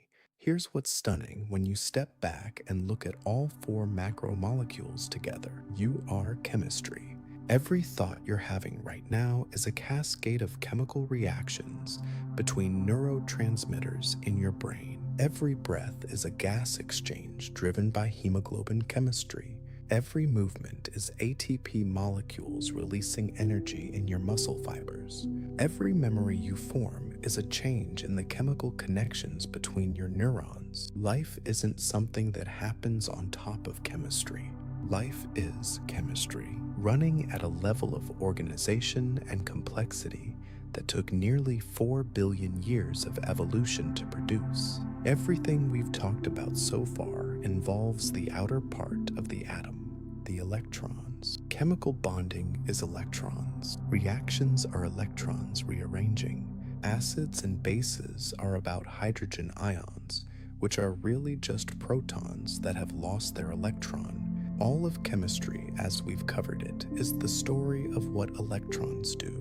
But there's a whole other kind of chemistry that happens deeper, in the nucleus itself, and the energy involved makes ordinary chemical reactions look like a match next to a nuclear bomb, which is not a metaphor. That's literally what happened. In 1896, the French physicist Henri Becquerel discovered that uranium emits some kind of invisible radiation spontaneously. He hadn't done anything to the uranium. It was just sitting there emitting energy. Marie Curie and her husband Pierre picked up this thread and discovered two new radioactive elements: polonium, named after Marie's native Poland, and radium, named for the Latin word for ray. Marie Curie coined the term radioactivity. She won the Nobel Prize in Physics in 1903, shared with Pierre and Becquerel, and then won the Nobel Prize in Chemistry in 1911 on her own for discovering polonium and radium. She remains the only person in history to win Nobel Prizes in two different sciences. The cost of her work was devastating. Curie spent years handling radioactive materials with no protection. Her laboratory notebooks from the 1890s are still so contaminated with radium that they're kept in lead-lined boxes. Anyone who wants to read them has to wear protective clothing. Marie Curie died in 1934 of aplastic anemia, almost certainly caused by chronic radiation exposure. She gave her life to understand something that was literally killing her the entire time she studied it. What Curie and others discovered is that some atomic nuclei are unstable. They spontaneously emit particles and energy to reach a more stable configuration. There are three main types of radioactive decay. Alpha decay, where the nucleus ejects a chunk of 2 protons and 2 neutrons, essentially a helium nucleus. Beta decay, where a neutron converts into a proton, emitting an electron in the process. And gamma decay, where the nucleus releases pure energy in the form of high-energy photons. Each radioactive isotope decays at a characteristic rate described by its half-life, the time it takes for half the atoms in a sample to decay. Carbon-14 has a half-life of about 57 to 30 years. Uranium-238 has a half-life of 4.5 billion years. Polonium-214 has a half-life of 0.00164 seconds. The range is enormous. Carbon-14 dating uses this predictable decay to determine the age of organic material. Living organisms continuously take in carbon-14 from the atmosphere. When they die, the intake stops and the carbon-14 slowly decays. By measuring how much carbon-14 is left, you can calculate when the organism died. Archaeologists use this routinely to date bones, wood, textiles, and other organic artifacts. Chemistry telling you when something lived and when it stopped living. Nuclear fission is the splitting of heavy atomic nuclei. When a uranium-235 nucleus absorbs a neutron, it becomes unstable and splits into two smaller nuclei, releasing an enormous amount of energy and more neutrons. Those neutrons can trigger fission in neighboring uranium atoms, creating a chain reaction. Uncontrolled, that's a nuclear bomb. Controlled in a reactor, that's nuclear power. Nuclear fusion is the opposite, combining light nuclei into heavier ones. 4 hydrogen nuclei fusing into one helium nucleus with a small amount of mass converted into a tremendous amount of energy via Einstein's E equals mc squared. This is what powers the sun. Every star in the sky is a fusion reactor, converting hydrogen into helium and radiating the energy difference as light and heat. Scientists have been trying to achieve controlled fusion on Earth for decades. It would provide essentially limitless clean energy. It remains one of the great unsolved engineering challenges. And here's the alchemist's footnote. They wanted to transmute elements, turn one element into another. They were looking at the wrong part of the atom. Chemical reactions can't change elements because they only involve electrons, but nuclear reactions can. When uranium fissions, it becomes krypton and barium. When hydrogen fuses, it becomes helium. Transmutation is real. The alchemists were right about the possibility. They were just off by about 2,000 years and several layers deeper into the atom than they ever imagined looking. All of this knowledge about atoms and bonds and reactions is only useful if you can figure out what you're actually looking at. If someone hands you an unknown substance, you need tools. Analytical chemistry is those tools. Spectroscopy hits a substance with light and sees what gets absorbed.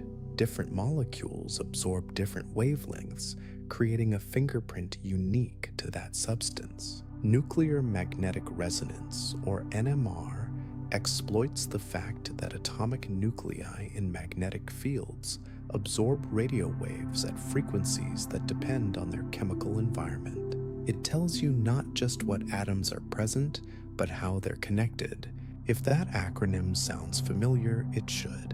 MRI in hospitals is the same physics. They dropped the word nuclear because it scared patients, even though no nuclear reactions are involved. Mass spectrometry blasts molecules into charged fragments and separates them by mass. Extraordinarily sensitive, parts per trillion, used in drug testing, forensics, environmental monitoring, and on Mars rovers analyzing Martian soil. X-ray crystallography fires X-rays at crystals and decodes the diffraction pattern to reveal the three-dimensional position of every atom. This is how we determine the structure of DNA. Rosalind Franklin's Photo 51 was an X-ray crystallography image. Every crime lab analysis, every drug purity test, every water quality check. Analytical chemistry working in the background, turning the invisible molecular world into information. Now let's look at some of the ways chemistry shapes the physical world around you. Because chemistry isn't just something that happens in laboratories and textbooks. It's built into virtually every object you touch every day. Start with the Haber-Bosch process, which we mentioned earlier, but which deserves a closer look because of the sheer scale of its impact. Fritz Haber figured out the reaction. Carl Bosch figured out how to do it industrially. Together, they gave us the ability to pull nitrogen from the air, which is 78% nitrogen, and combine it with hydrogen to produce ammonia. Ammonia is the starting material for synthetic fertilizer.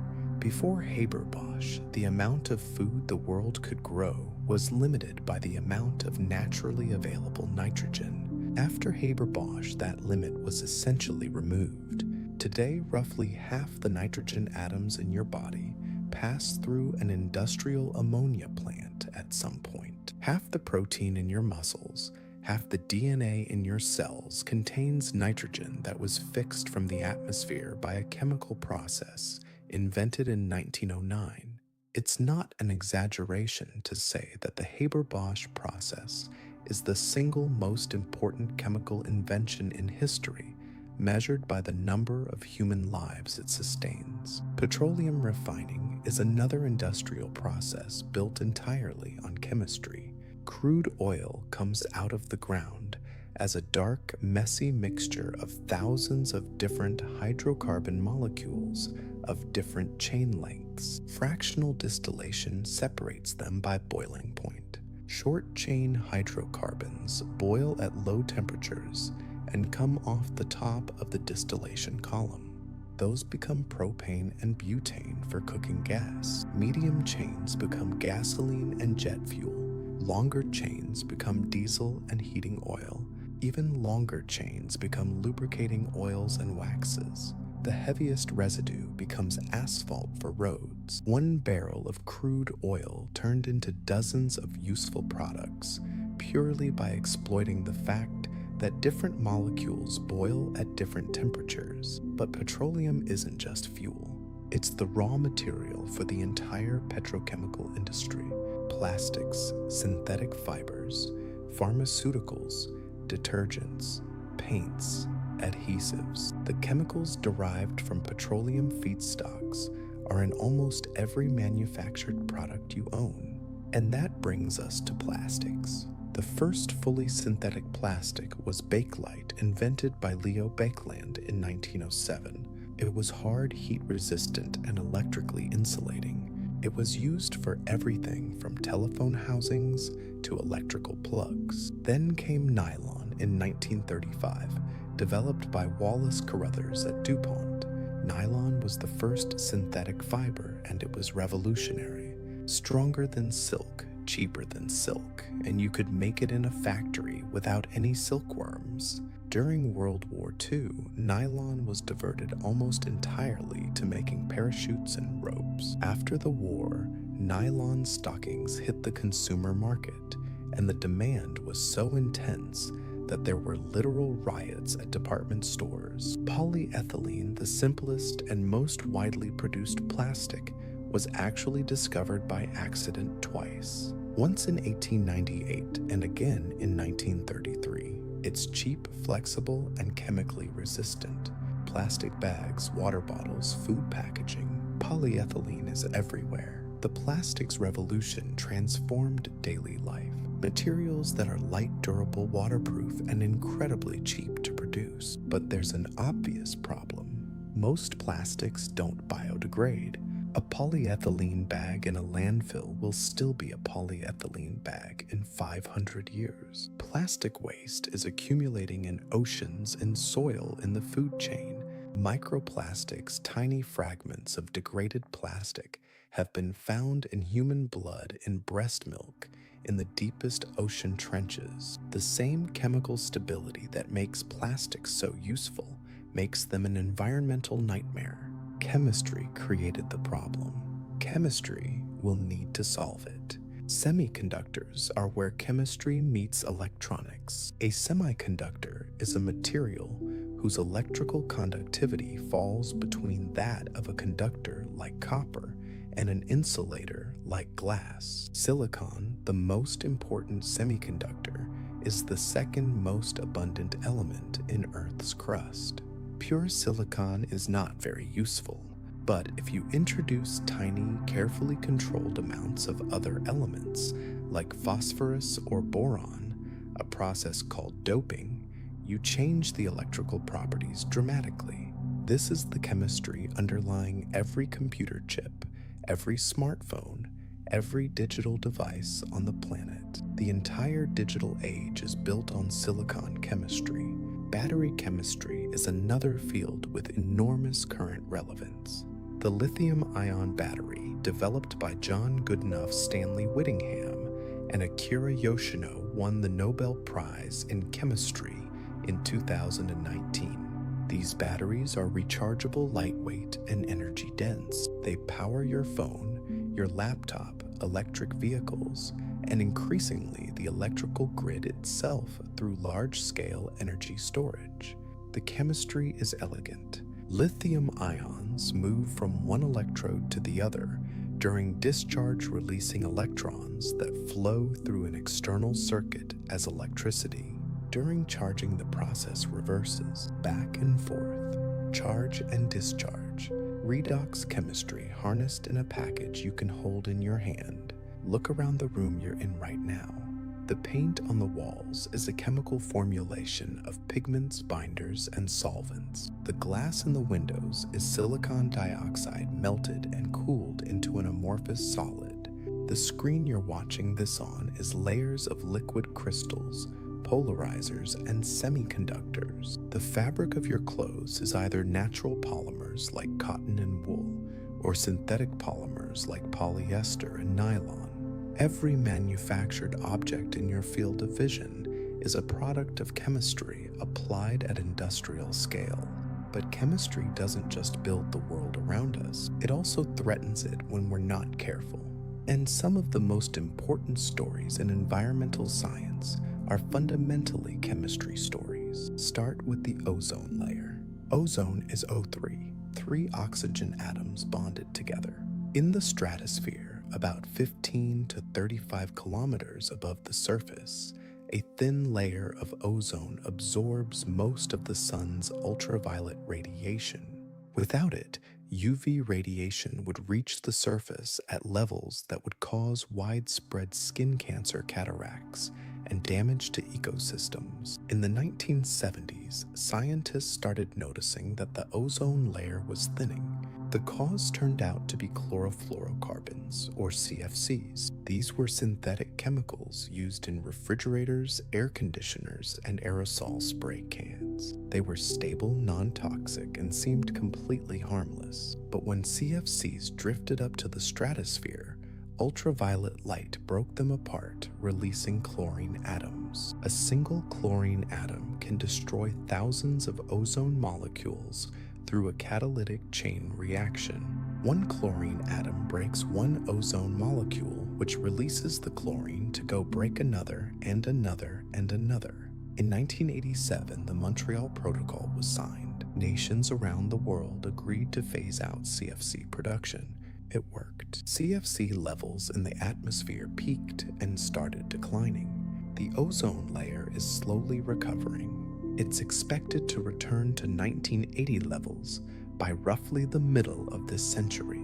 The Montreal Protocol is often called the most successful international environmental agreement in history. A chemistry problem identified by chemistry, solved by chemistry, regulated by international cooperation. Climate change is a different story. The basic chemistry is straightforward. Carbon dioxide, CO2, absorbs infrared radiation. Earth's surface absorbs sunlight and re-emits it as infrared. CO2 in the atmosphere captures some of that infrared and re-emits it in all directions, including back toward the surface. More CO2 means more infrared trapped, means higher temperatures. This greenhouse effect has been understood since the 1850s, when John Tyndall first demonstrated that CO2 absorbs infrared radiation. It's not controversial chemistry, it's basic spectroscopy. Before the Industrial Revolution, atmospheric CO2 was about 280 parts per million. Today it's over 420. That increase comes primarily from burning fossil fuels. which releases carbon that was locked underground for millions of years back into the atmosphere as CO2. The chemistry is simple. The consequences are enormous: rising temperatures, changing weather patterns, melting ice, rising seas. Acid rain was another chemistry-driven environmental crisis. Sulfur dioxide and nitrogen oxides released by burning coal and gasoline dissolve in rainwater, forming sulfuric acid and nitric acid. This acidic rain damaged forests, killed fish in lakes, and eroded stone buildings and monuments. Regulations limiting sulfur and nitrogen oxide emissions, particularly the 1990 Clean Air Act amendments in the United States, dramatically reduced acid rain. Another chemistry problem addressed by understanding the chemistry and changing the inputs. Water treatment is environmental chemistry in everyday action. Municipal water treatment uses chlorination to kill bacteria, fluoridation to strengthen teeth, pH adjustment to prevent pipe corrosion, coagulation and filtration to remove suspended particles. Every glass of clean water you drink has been through a chemical treatment process. The pattern in all of these stories is the same. Chemistry creates problems when we release substances into the environment without understanding their effects. Chemistry identifies those problems through analytical techniques, and chemistry provides the solutions. The same science that caused the damage is the science that fixes it. The question is always whether we act on what the chemistry tells us quickly enough. Now let's talk about where chemistry saves lives most directly. For most of human history, medicines came from plants: willow bark for pain, foxglove for heart conditions, cinchona bark for malaria. These worked, but people didn't know why. They didn't know which specific molecule in the plant was doing the job. Modern pharmacology changed that. Instead of using whole plants, chemists isolated the active compounds, figured out their structures, and learned to synthesize them. Aspirin was first synthesized in 1897, 21 atoms. It blocks one specific enzyme called cyclooxygenase, which reduces inflammation and pain. Centuries of willow bark tea explained in one chemical mechanism. The biggest breakthrough in medical history is arguably antibiotics. In 1928, Alexander Fleming noticed a mold-killing bacteria on one of his culture plates. The molecule responsible was penicillin. It has a distinctive four-membered ring called a beta-lactam ring that interferes with an enzyme bacteria need to build their cell walls. Human cells don't have cell walls, so penicillin kills bacteria while leaving your cells alone. That selectivity is what makes it a drug rather than a poison. But bacteria evolve. Some developed enzymes that break the beta-lactam ring. Chemists responded by modifying the molecule, making it harder for bacterial enzymes to attack. When bacteria evolved resistance to those new versions, chemists developed entirely new classes of antibiotics. It's a chemical arms race between human chemistry and bacterial evolution. Right now, the bacteria are gaining ground. Antibiotic resistance is one of the most serious threats in modern medicine. Cancer chemotherapy is chemistry fighting at the molecular level. Cisplatin, a simple platinum-containing molecule, was discovered to kill cancer cells almost by accident in 1965. It cross-links DNA strands, preventing cancer cells from replicating.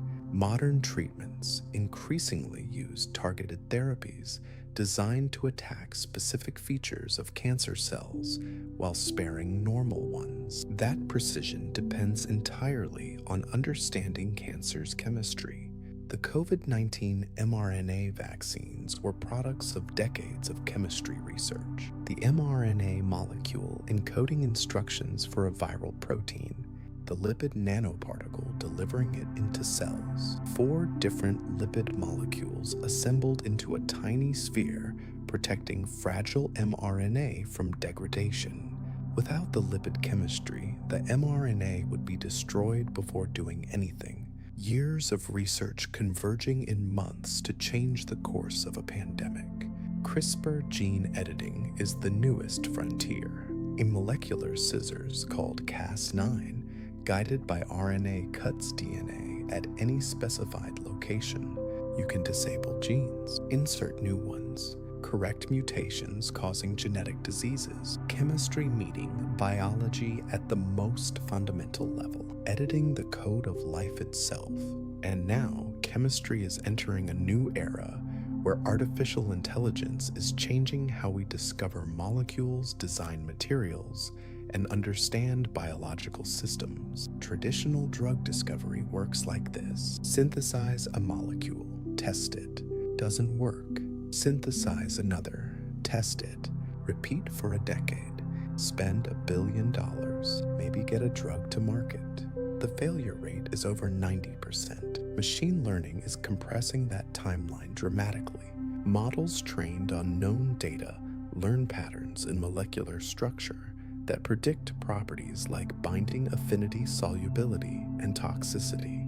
Point the model at a library of untested molecules, and it tells you which ones are most likely to work. Instead of testing 1 million candidates in the lab, you test 100. The computation does the heavy lifting. AlphaFold is the most dramatic example. The protein folding problem, predicting a protein's three-dimensional shape from its amino acid sequence, was one of biochemistry's grand challenges for 50 years. AlphaFold learned the patterns from known structures and then predicted the structures of over 200 million proteins, generated in months rather than centuries of laboratory work. The Nobel Prize in Chemistry 2024 went to Demis Hassabis and John Jumper for AlphaFold, and to David Baker for computational protein design. Baker's group went the other direction. Instead of predicting how existing proteins fold, they designed entirely new proteins with shapes that don't exist in nature. Custom molecules built on a computer, then confirmed in the lab. Retrosynthesis AI works backward from a target molecule, figuring out which reactions and starting materials could produce it. Like a GPS for chemical synthesis, expert chemists can do this, but it takes years of experience. AI systems propose routes in seconds that match what human experts produce. Materials discovery follows the same pattern. Want a better battery electrolyte, a more efficient solar cell material, a safer catalyst. Train a model on known materials and let it predict which untested compositions are most promising.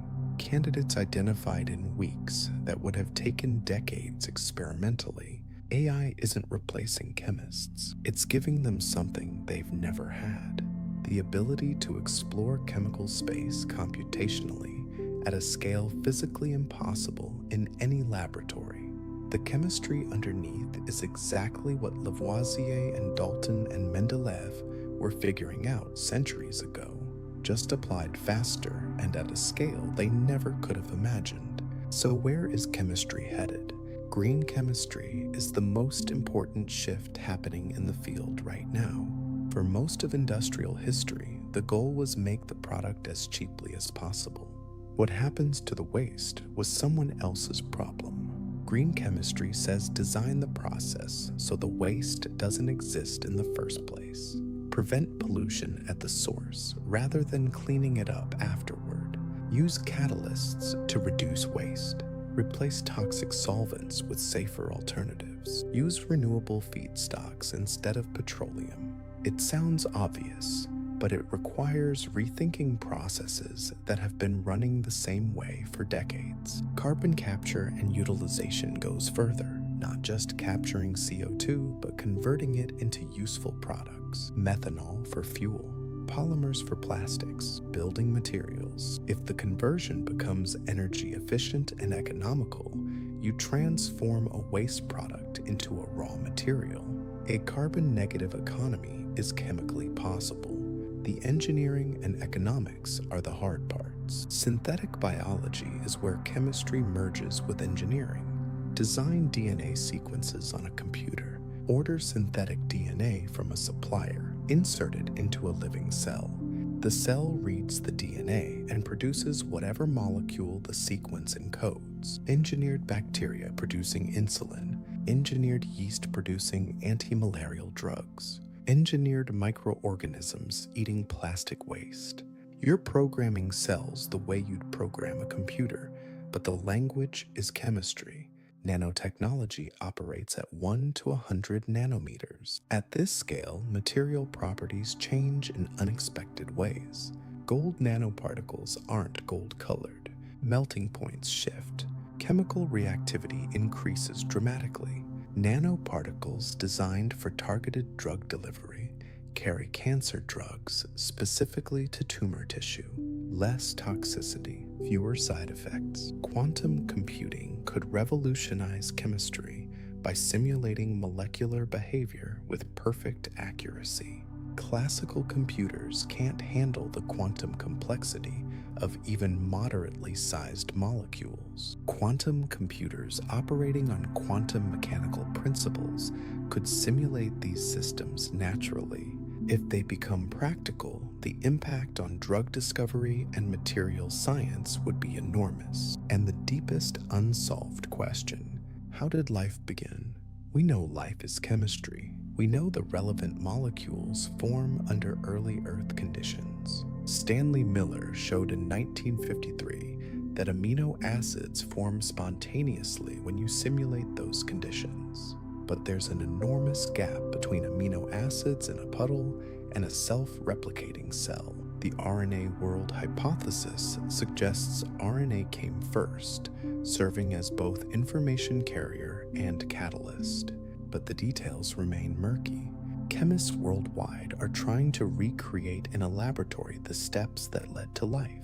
Chemistry's frontiers aren't at extreme scales. They're not about what happened in the first microsecond after the Big Bang. They're about better medicines, cleaner energy, new materials, understanding life. The problems chemistry is solving are the problems that directly affect how we live. If you've made it this far, you've covered something that took humanity thousands of years to figure out. Egyptian metallurgists heating copper ore 5,000 years ago with no idea why it worked. Jabir ibn Hayyan in 8th century Baghdad inventing distillation and systematic experimentation. Greek philosophers arguing about whether everything is water or fire or tiny uncuttable particles. Those arguments settled 2,000 years later by a self-taught English schoolteacher with a table of atomic weights. Alchemists chasing the philosopher's stone and accidentally inventing half the tools of modern chemistry. Lavoisier proving that matter is never created or destroyed. Mendeleev leaving gaps in a table and 3 elements showing up exactly where he predicted. Thomson discovering that atoms have parts. Rutherford discovering their mostly empty space. Bohr quantizing the electron orbits, quantum mechanics replacing all of it with probability clouds. And then what humanity did with that knowledge: fertilizer to feed 8 billion people, plastics to build everything, semiconductors to power the digital age, pharmaceuticals to treat diseases that used to be death sentences, and also chemical weapons and pollution and climate change. Because chemistry is a tool. Tools don't come with morals, they come with capabilities. But here's what strikes me most. Every generation thought they had chemistry figured out. The Greeks thought 4 elements explained everything. The alchemists thought transmutation was around the corner. The phlogiston theorists thought they'd cracked combustion. Each time the framework felt complete. Each time it turned out to be one more step on a much longer road. Lavoisier built chemistry on conservation of mass. Revolutionary. But he didn't know about atoms. Dalton introduced atoms. Revolutionary.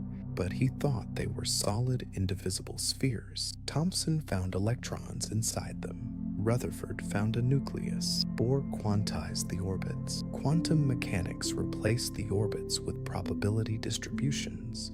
Each layer revealed another layer underneath, and we're still going. We can build medicines and materials and machines, but we can't predict protein folding from first principles without AI.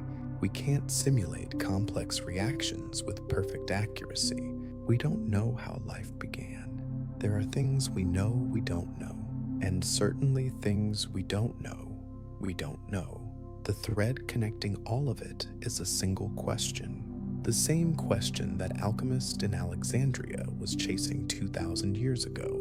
What is stuff made of, and why does it change? That question led to the periodic table, to quantum mechanics, to molecular biology, to drug design, to gene editing. Each answer opened a door to a room with more doors, and the practical consequences kept multiplying. Lavoisier's conservation became Dalton's atomic ratios, became stoichiometry, became industrial chemistry, became the Haber process feeding half the world. Faraday's electrochemistry became batteries, became lithium-ion technology in your pocket. Wohler's urea synthesis killed vitalism, which opened organic chemistry, which gave us plastics and pharmaceuticals and synthetic biology. From the alchemist's dark workshop to AlphaFold's protein predictions, from Lavoisier's careful weighing to quantum simulations, from Mendeleev's handwritten cards to AI screening millions of molecules per hour, one continuous thread, one long story about a species trying to understand the stuff the universe is made of. And that story is clearly nowhere close to finished. The questions keep getting deeper, the tools keep getting sharper, the answers keep changing the world. Chemistry is one of the best things humans ever figured out, and we're still figuring it out.